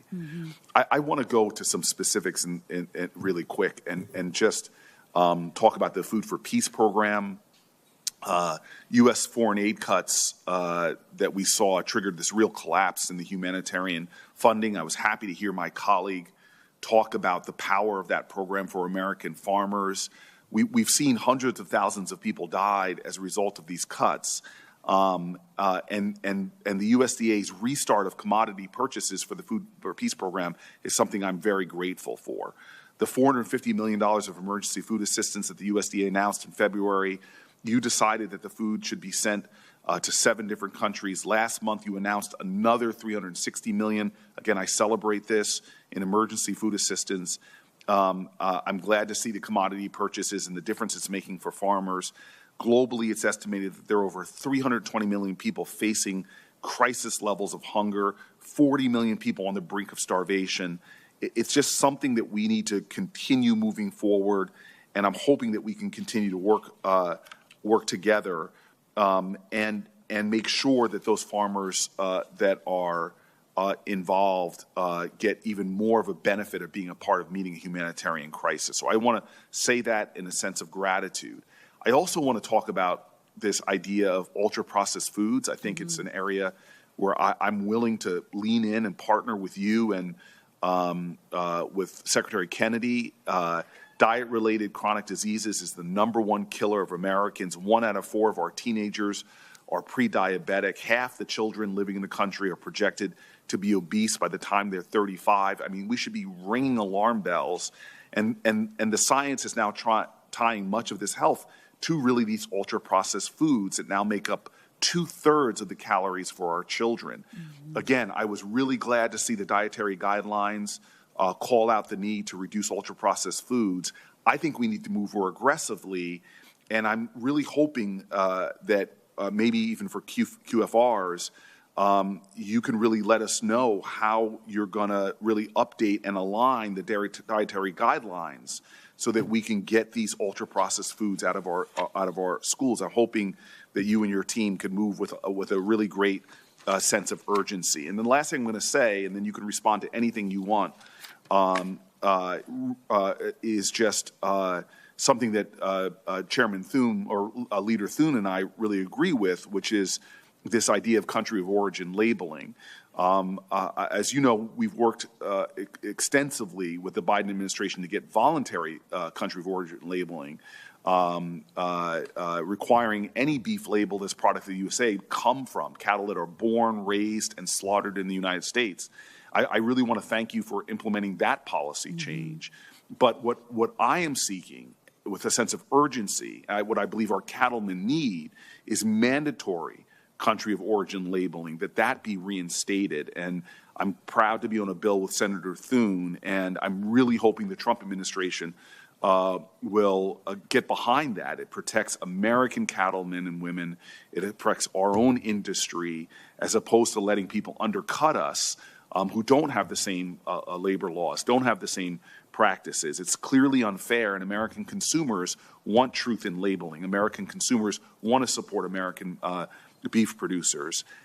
So I just want you to know all the things are on my mind. I love the fact that I can have a dialogue with you. You're, of all the secretaries, one of the easiest accessible. But with that, I'll give you a chance to respond to anything you want, or we can move on. Just very quickly, because I know we're out of time. As you were speaking, thank you for all of that, by the way. As you were speaking, I was reminded of, and I think this kind of checks all the boxes that you just outlined in a way. I was reminded of 2 farmers that I met in Albuquerque, New Mexico about a year ago. 2 brothers. Dad is a doctor, mom's a professor. They grew up in New Mexico. Both went off and got fancy degrees from fancy schools. Both wanted to be farmers. First generation in Albuquerque, New Mexico. Not the most conducive environment to be a farmer. But about 15 years ago, they decided to grow lettuce. And I visited, so it's still in my mind. I can see it. They have 6 employees. They grow together and support both of their families. They're both married with children. They grow about 250,000 heads of organic lettuce on about 3 acres in the desert of New Mexico. Their source goes directly to the school and to the hospital. And again, never, America is the breadbasket of the world. The support and the honoring of our big farmers, the ones that farm thousands and thousands of acres, we have to have that to feed the world. But as we're looking to make America healthy again, and as we're looking to open the aperture of the market for first generation farmers, and as we're looking to completely recalibrate our nutrition programs, our 16 nutrition programs in America, just through USDA that spend $400 million every single day. There's such almost a perfect storm right now, and then you add the chronic disease on top of that, for that sort of farm to come along. So you're going to be hearing a lot more from us on that, and I would welcome the opportunity to work together. Obviously, New Jersey is maybe on the front end of some of that urban farming and the opportunity to do a lot more with a lot less land and bring more first-generation farmers in. Thank you. Thank you. Thank you, Mr. Chairman.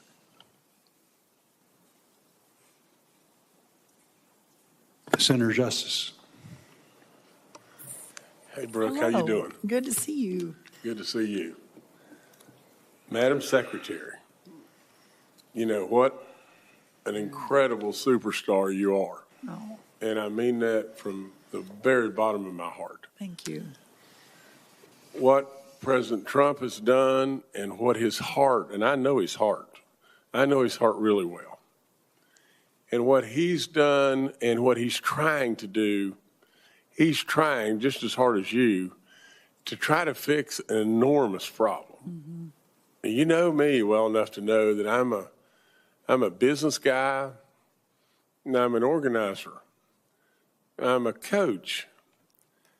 I'm the guy really and truly that's almost the fix-it guy, you know, to where you got 18 parts of the puzzle and they're flying in 500 different directions, and, you know, you got to some way be able to put them together. We have an incredible chairman here. We have a great ranking member. We have great committee people that really have their hearts in the right spot. We do. I am absolutely positive of this as I can be in every way. Now, I'm telling you, the problem is enormous. It is enormous beyond all comprehension.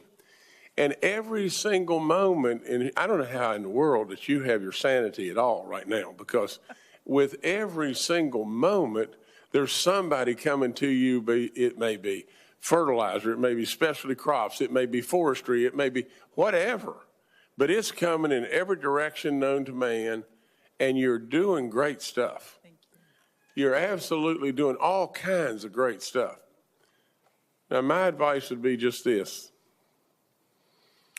You know, I heard a long, long time ago, you know, people would maybe go to church, and then they'd get up in church after they got, you know, they'd walk outside, and then they'd be belly aching about something.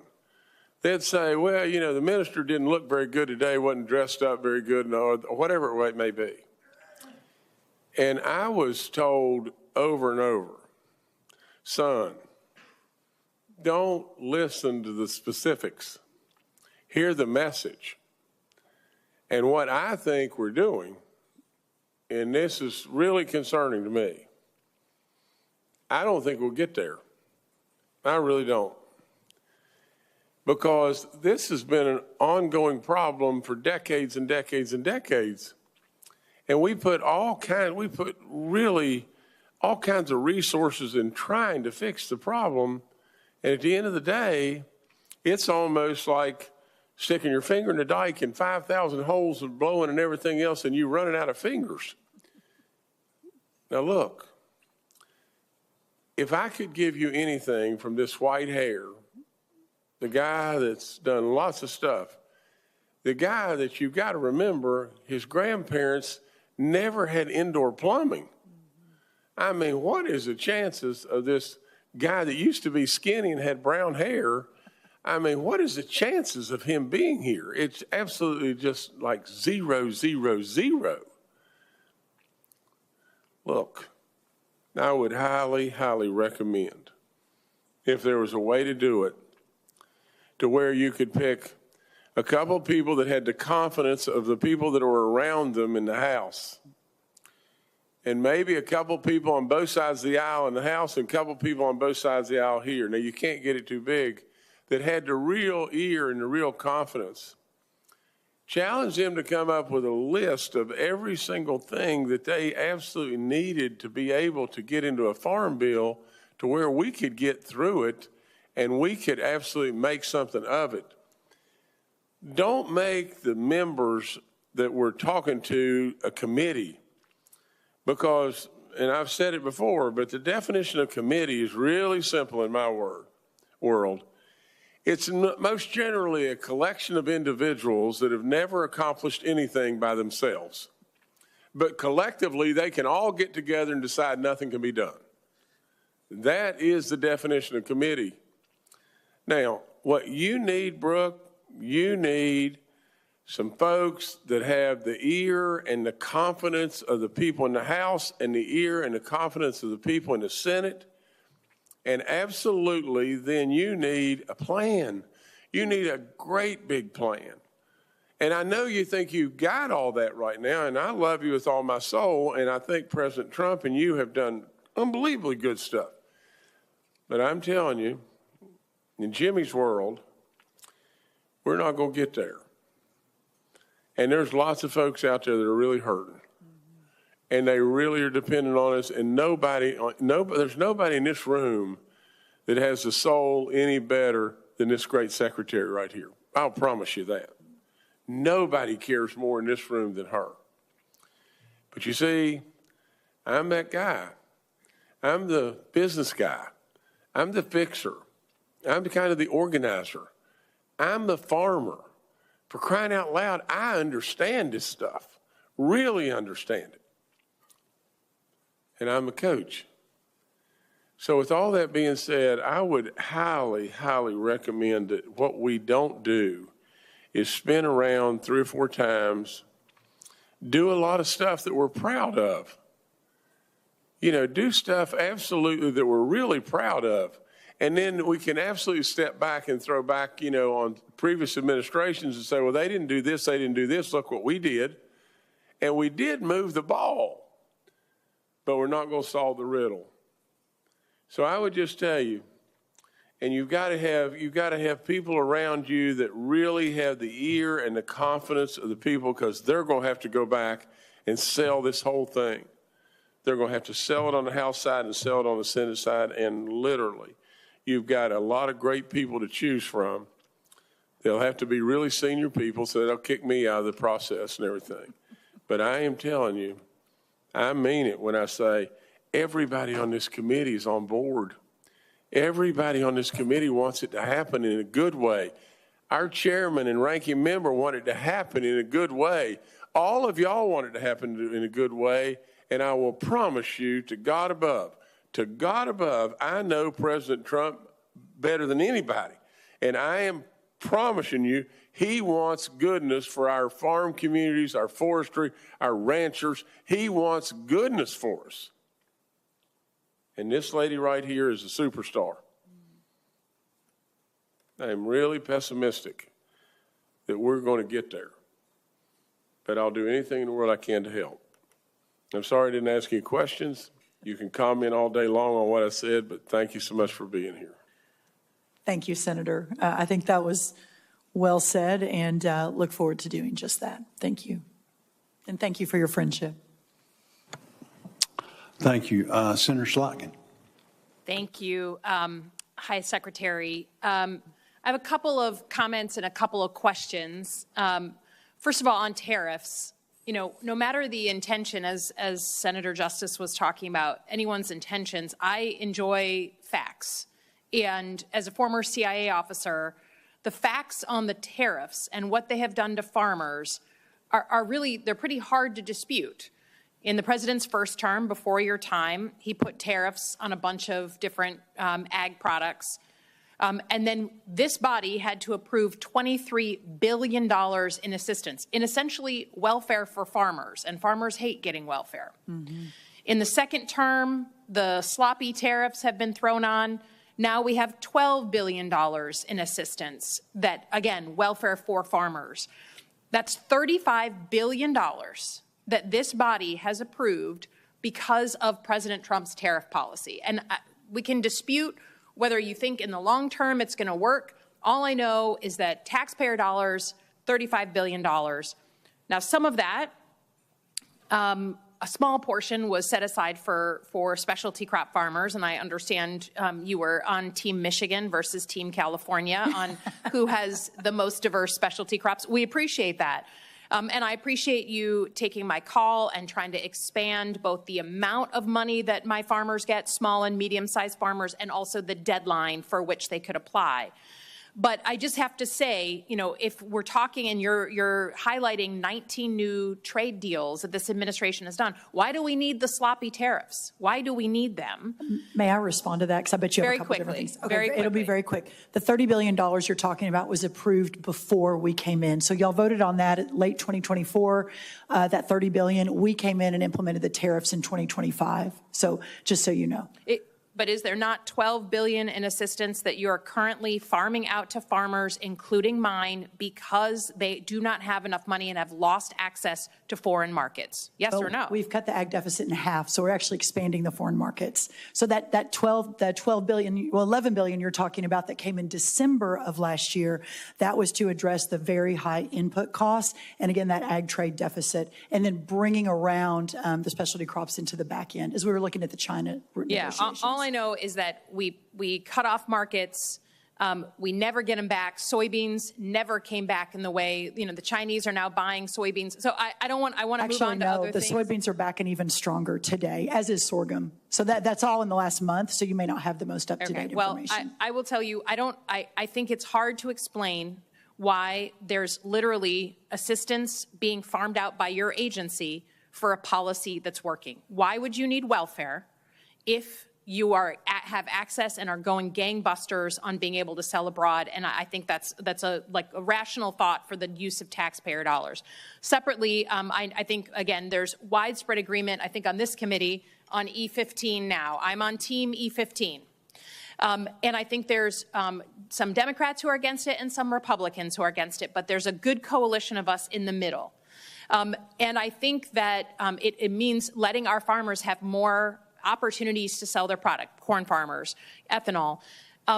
If this doesn't get done, the only explanation I have is that the oil and gas community has such sway over members of Congress on the Republican side, and that others, maybe on the environmental side, have so much sway over Democrats that we can't do a rational policy on E15. We have all the pieces in place to get it done. I would just say your personal engagement on this issue, we keep hitting a log jam for a rational policy. I want to get this done. I think if we do not get it done this year, it's not getting done, and I want you to help own that up here because we need some help. It's at a log jam. Yes, I'm 100% on board. Thank you. On Chinese Communist Party buying U.S. farmland and other adversaries of the United States, not just Chinese. So I have a bill on this. There's a million bills on this because the average American just understands that someone who's a potential adversary of this country shouldn't be able to buy both our farmland and our agribusinesses, like the things that really make sure we can feed ourselves by ourselves. So we have a coalition ready to do this. The president goes off and meets with Xi Jinping in this summit with the head of China, and he was asked about this on Fox News. And they said, shouldn't we ban selling of farmland, particularly around military bases? And he said, quote, you want to see the price drop? You want to see farmers lose a lot of money? Just take them out of the market. So that is officially, as I understand it, that the president of the United States is fine with the Chinese Communist Party being able to buy farmland or agribusinesses. Please state your official position on whether you agree with President Trump or you do not. The president is very focused on protecting farmers as part of our national security plan, obviously understanding the Chinese purchase of our chemicals, our seed, our farmland. All of the above is very concerning. And I've talked to him about that. He agrees with that. Okay, well, when the Republicans have the White House, the House, and the Senate, whether it's E15 or in this case banning the Chinese from buying our farmland, You want it done, you guys own everything, and you're the Secretary of Agriculture. So it's hard to believe that we really are, the president is okay with selling land to the Chinese. It's hard for me to understand it. If you're saying there's something different, then prove it by passing it through this body. We're ready for it. And then just lastly, I wish I could personally pass things through your Yes. body. We'd probably be all of us a lot farther along. But I understand. But I got to tell you, if you started calling people, like, the senator was saying, you have play here on the Hill. The Republicans own the House and the Senate, at least for the next 6 months. So could we please get some personal engagement? Because I believe that this is the window of time to do it. And if we are headed to divided government, things get even harder on things that I think there's a coalition on. So that's my request. And lastly, I just have to say on SNAP, we have, the big, beautiful bill was the single largest cut in food dollars, $187 billion in our history. And we can disagree on our responsibilities in government, but all I can tell you is the facts. And the facts are, 100,000 Michiganders have lost their food benefits. 35,000 of that 100,000 are children. And because of the delay in how you kind of penalize states in cost share issues, it's going to cost my state another $330 million. I want to pass a farm bill. I'm desperate for it.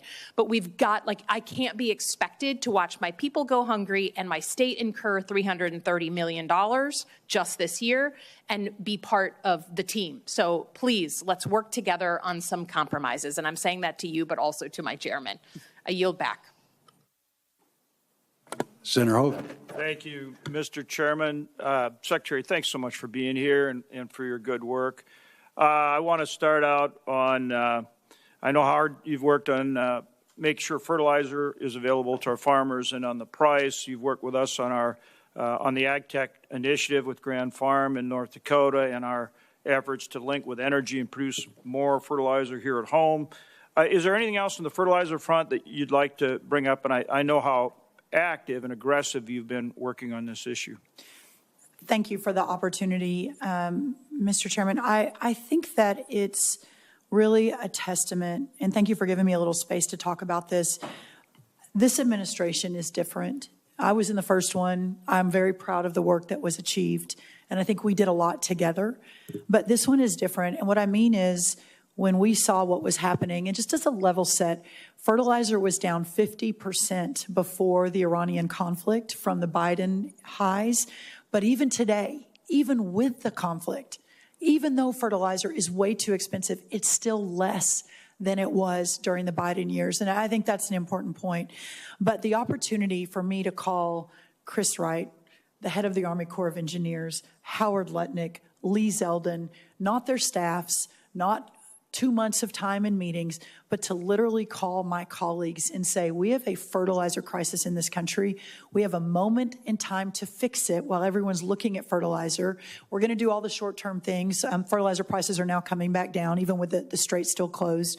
But for the long term, I am so bullish on this as a model, not just fixing fertilizer, but what we can do for other inputs for our farmers for the long term. And I think this is an incredible first step. And I'm so proud and grateful to my partners in this who've stepped up and said, we're going to help with this.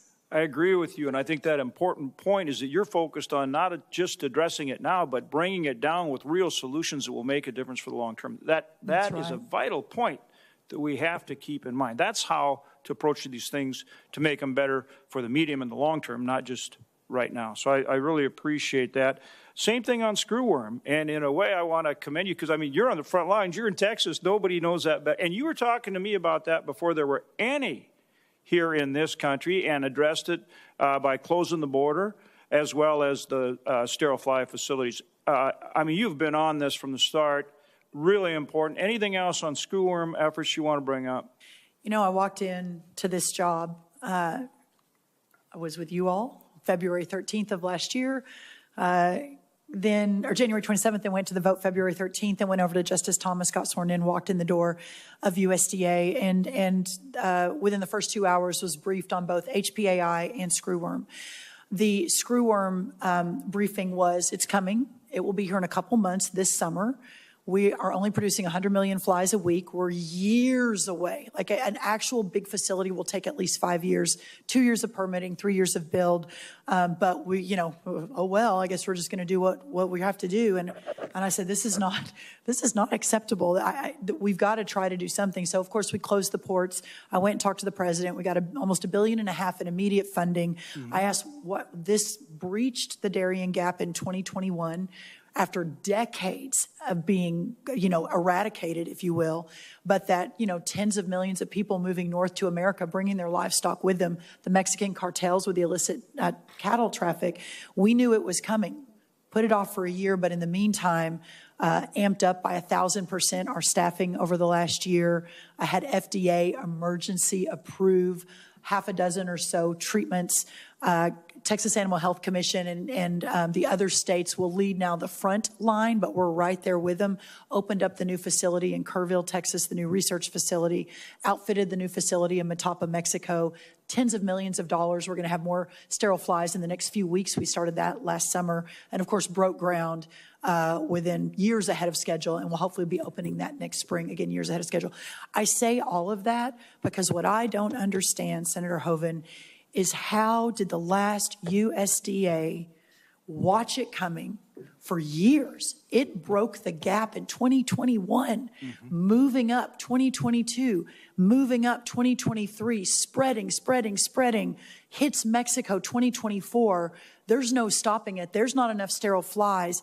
Why did no one do anything about it until we walked in the door in January and February of last year? Well, it is a question that I still don't understand, but we're making a lot of progress. Well, and walked in the door is the right term, because I think the second or third time you and I talked, you were already moving on getting funding for sterile fly facilities, and of course shows the importance of CCC like we've talked about too. But you were on this right from the get-go, and obviously we're seeing why it's so important that you were and are and continue to be. We need to pass year-round E15. The House passed it. Senator Fisher has a bill in the Senate. And I think, along with our great chairman here and Senator Thune, that we're really ready to go and get that done. I think we're good to go. Any thoughts there or encouragement that you want to add to that effort? Yeah, again, we're very supportive. This president has been unequivocal in his support. When he was in Iowa a couple of months ago, which I think helped hopefully hustle this along a little bit, he's been very leaned in. It absolutely did. Yeah.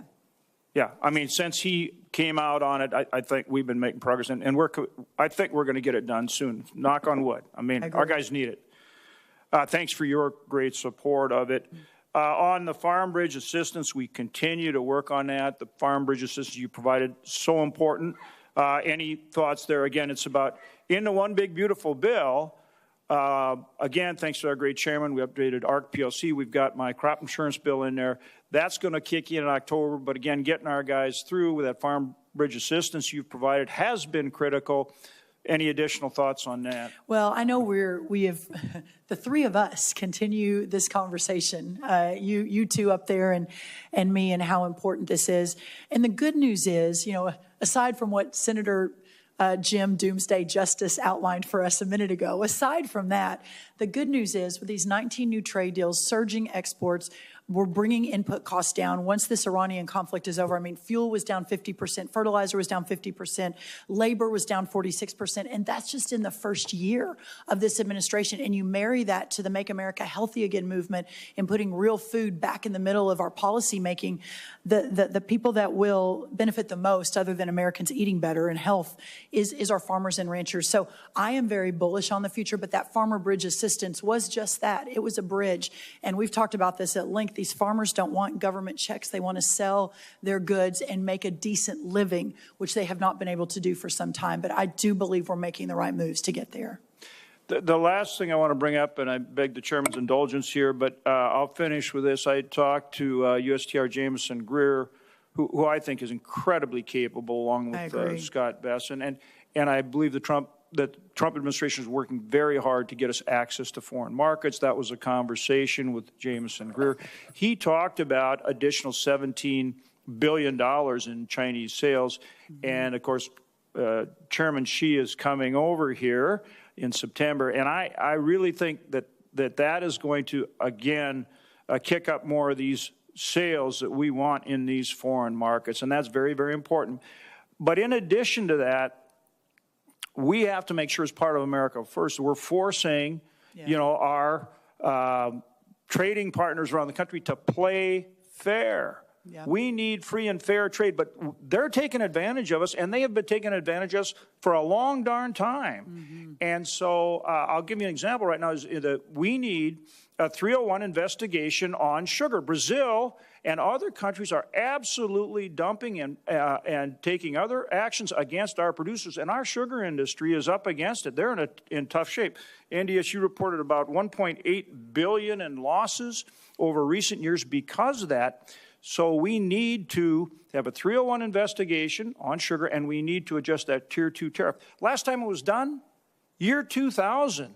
Now, Bozer and I have been around for a while, but I'm not even, you were very, very young then, still young, but that's over 25 years. Mm-hmm.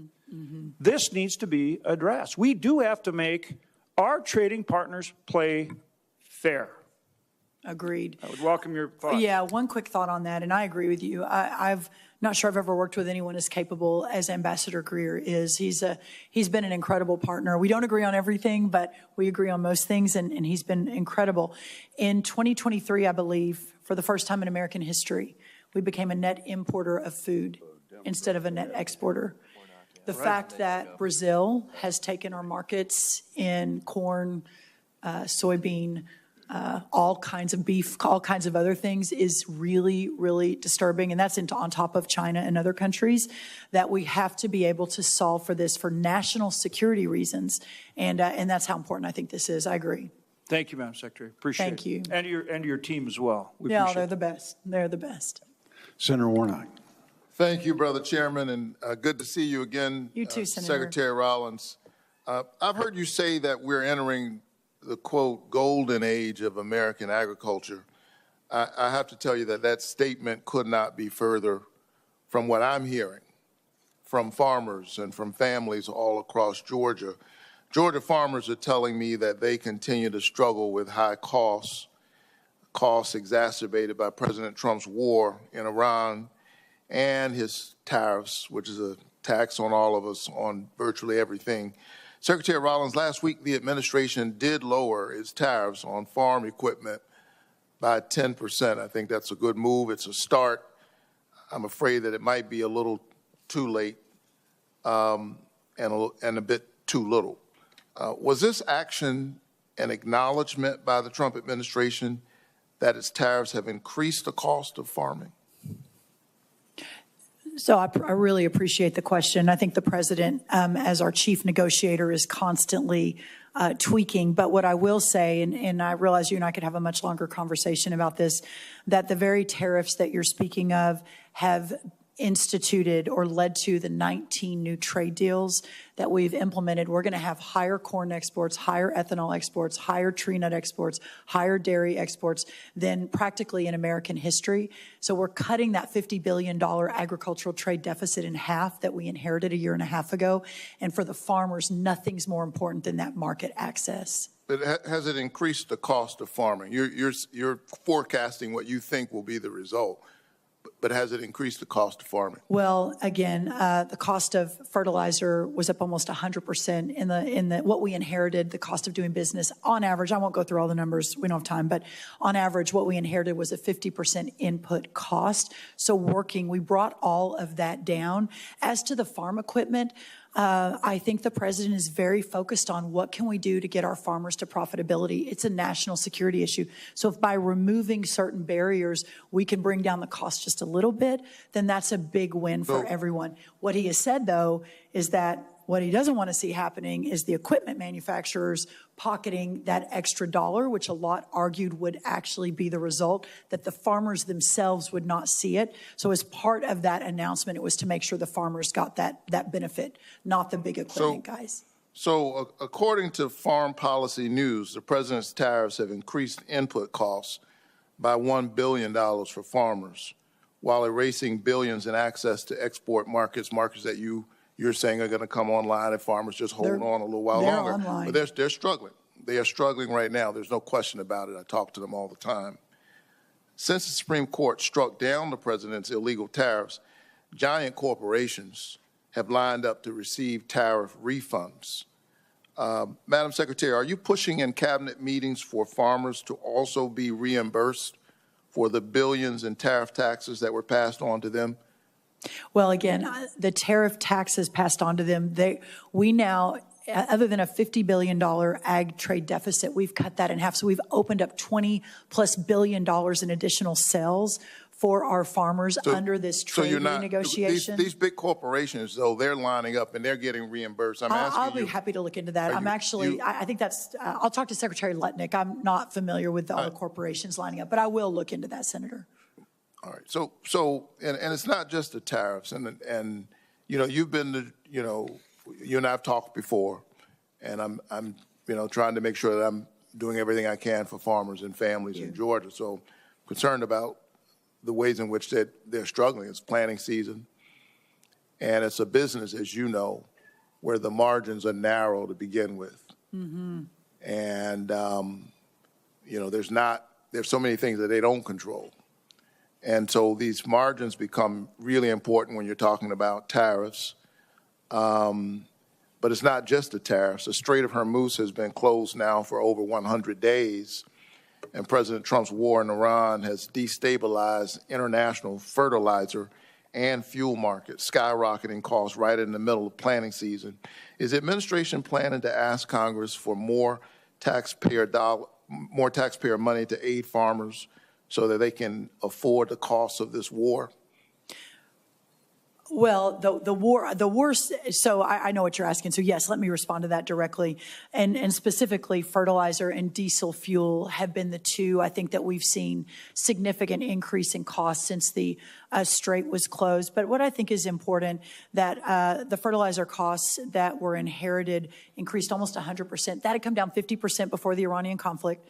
The costs went back up with the Strait of Hormuz closing. Those costs are still lower than the high peak of the Biden years for fertilizer. Having said that, there's still a tremendous amount to work. By the way, that's the same for diesel fuel as well. It come down 50%. The Iranian conflict happened, it popped up, but still lower than during the Biden years. But yes, opening up the markets, reshoring fertilizer back to America. In 2 or 3 weeks, we're going to break ground in Louisiana on what will be the largest fertilizer plant in the world. So in the last couple of decades, let me just point out, let me just point out, because it's really important that context matters. I agree. The high peak of the fertilizer costs, we were in the middle of a pandemic, which, you know, we didn't have any control over. It's one thing to have high fertilizer costs because of those kinds of extraneous circumstances. The president took us into a war of choice, which blocked the Strait of Hormuz. And as a result of that, farmers in Georgia are struggling with both increased fuel and increased fertilizer costs.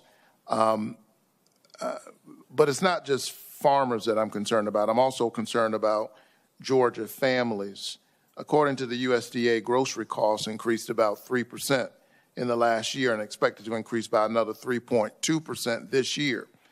And at the same time, this administration has celebrated kicking 3.5 million Americans, including children, off SNAP, a program designed to help our most vulnerable neighbors afford groceries when times are rough. And those neighbors, by the way, are disproportionately in red rural districts.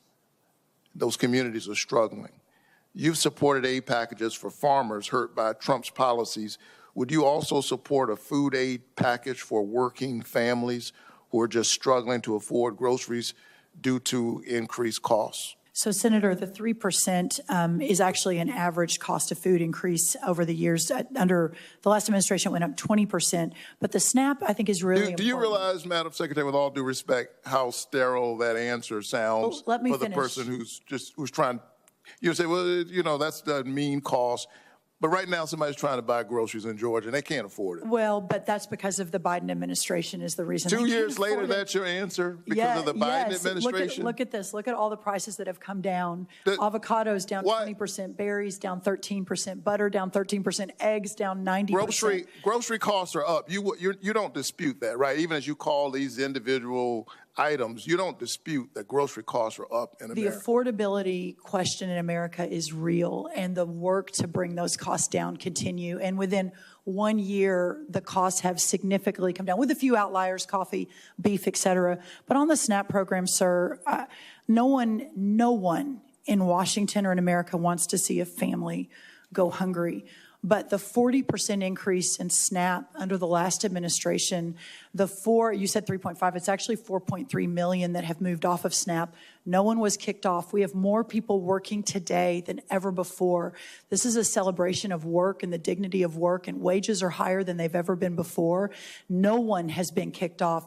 If they're not on the SNAP program, they have chosen not to reapply, or they're an able-bodied adult that can either work for 20 hours a week or volunteer. Those are the only requirements. Anyone with small children is not eligible for SNAP. There are wages you say are going up. Costs are certainly going up.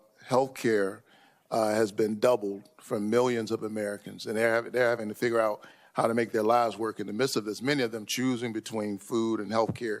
Will you reinstate the $500 million in funds for food banks the Trump administration canceled last year, or do you have an alternate plan to help to keep their stocks, their shelf stocked? Listen, we have moved out, I think, a couple of $1 billion into the pantries in the last year and a half.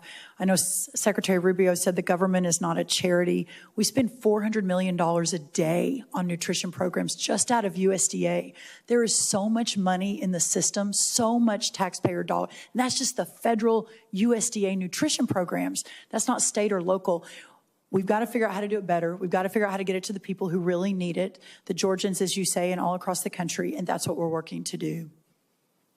I would respectfully disagree with your characterization regarding SNAP. There are a lot of children all across Georgia who are suffering, families trying to put it together, and I think we can do better than that. But thank you so much. Very young children, they're available. So I appreciate that, too. And I appreciate the opportunity to actually have a civil conversation about it. Thank you. Of course. Thank you, sir. Thank you. Senator Grassley. I don't think I'll need 10 minutes to get through this. You get to use whatever time you want. Thanks for being a spokeswoman for Family Farmer. I appreciate that. It wouldn't surprise you if I was talking about E15. I'm shocked. My purpose isn't to put you on the spot. My purpose is to get some things on the record from somebody other than the oil and ethanol business, so we can refute some of the lies that are going on about E15. Does the Trump administration support legislation for a year-round sale of E15 nationwide? Yes, the president, in a speech, he did the first term, but then reiterated in the second term in the great state of Iowa a couple of months ago his full and unequivocal support. Will year-round E15 boost America's rural economy? Correct. Have you heard a figure of E15 by law that would bring $14 billion back into the farm economy? That's what the corn growers economist has said. Correct. I have heard that. Okay. And agree. Will E15 give consumers a cheaper option at the gas pump? Yes, it will. In the Midwest, it seems to be somewhere between 20 and 40 cents a gallon. And in a time where we're working so hard on affordability, that becomes even more important.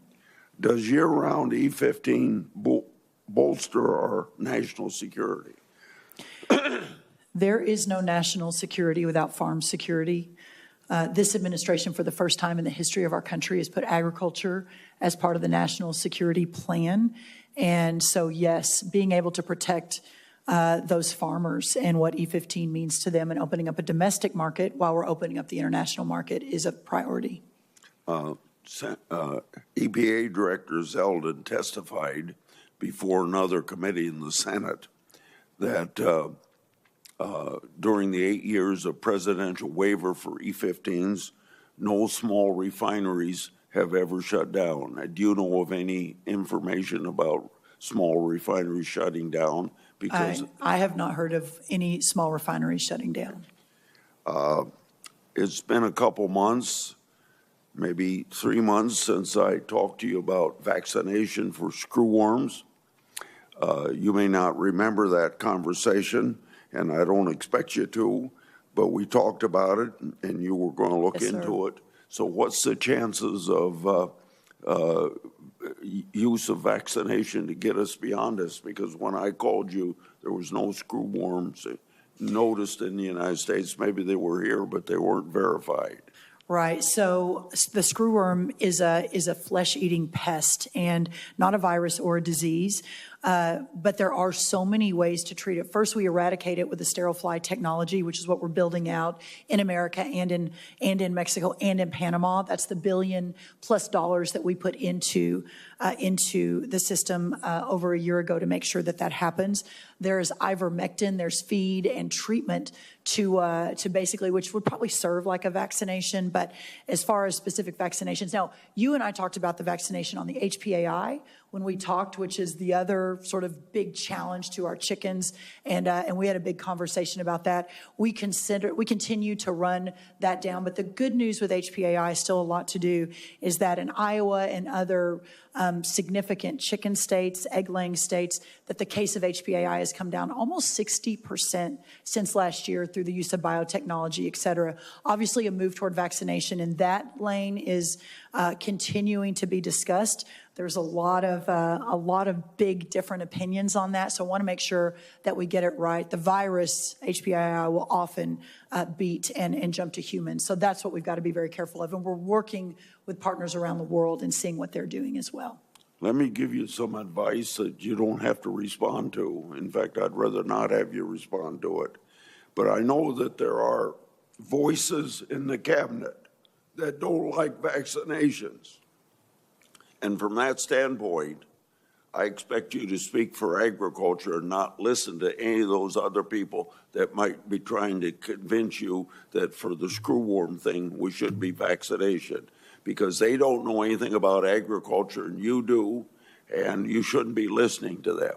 And if you're getting pressure from higher up to do that, let me know so I can defend you. Yes, I can assure you there is no pressure, but taking very seriously the vaccination to ensure that it actually works and it doesn't cause the virus to mutate, to then jump to more dairy cattle, to beef cattle, to other livestock, et cetera. And if we move too fast, that's what will happen. So while we're bringing the case of HPAI down through biosecurity and through other options, therapeutics, et cetera, sir, please know we are studying very carefully the potential for what that could look like as well.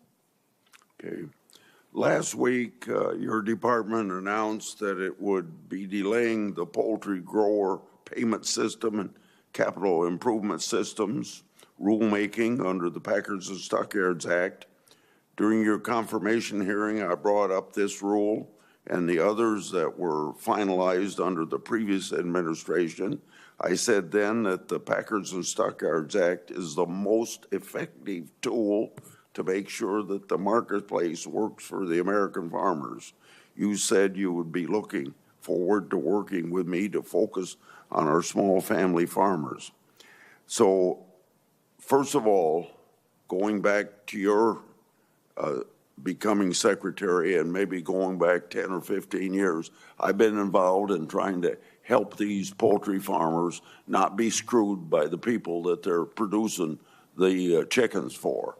So how does this delay help our small family farmers, and does this delay help meat packers more than family farmers? Sir, obviously that was a Biden rule. We are very sympathetic. I know you don't have time, but if you were to dig around, you'll see a lot of anti-consolidation work from our USDA, whether it is a DOJ investigation into the big four packers, whether it is a investigation into understanding why a Chinese company owns 1/5 of our pork production, whether it is an investigation and movement and action toward investing in smaller processors, smaller farmers, et cetera. So it may be true of other USDA secretaries, but it sure isn't of me, that I'm a defender of those actions. But fully understanding what the challenges are, what that rule did, and making it better is certainly on my list, and I look forward to working with you on that. But how does the delay help the small family farmer? Well, can I circle back to you on that? I want to get fully up to speed on exactly why. I do know there were some real concerns with the way that the Biden team wrote the rule, and there were some real concerns with the profitability and ensuring we are protecting all American agriculture. But let me go back and dig in a little bit more. I'll let you do that because I want to make sure that we consider everything, and you should consider everything. But I'll sum this up by saying that in the USDA's notice in the Federal Register, it said that of the 2,800 comments and 225 unique comments, quote, one large poultry integrator, 2 meat and poultry trade associations support the delay, but the real poultry growers and grower organizations oppose this proposal. My last question will deal with this. Again, fertilizer, as other people brought up, I'd like to thank you and Secretary Rollins and the Trump administration for all the work of addressing fertilizer prices. It continues to be a top issue in Iowa, from lowering tariffs to adding phosphate and potash to the critical minerals list and more. I appreciate all the administration's doing to provide relief and provide you support, and I hope you support my legislation that would provide transparency, and I'm sure you do. I understand that the department is seeking to hire an inputs economist to focus on providing insight to farmers on the prices they pay for inputs for fertilizers, inputs, and economists. Is the position filled, or is it involved in a revolving door? Well, hopefully, I know we've already started interviewing, that we're able to really bring in a superstar and build an entire team. We have a whole focus in my office on inputs, and this is just one more step, I think, in the right direction as you all work to pass your legislation. Okay. Thank you, Mr. Chairman. Thank you, Senator. Thank you, Senator. Thank you, Senator Grassley. I've got to read my thing so I don't leave out. Again, thank you so much for appearing, and I think this was a really good session, and I think everybody learned a lot, which is what these are all about. So we appreciate you being here, your insights in today's hearing, and the hearing will remain open. Hearing record will remain open for 5 business days. Today's hearing is now adjourned. Thank you, Mr. Chairman. By the way, these are the USDA interns who are so studiously paying attention behind me. So very happy to have them Very here. good. We appreciate you guys very much. Thank you. Thank you so much, Senator. Thank you.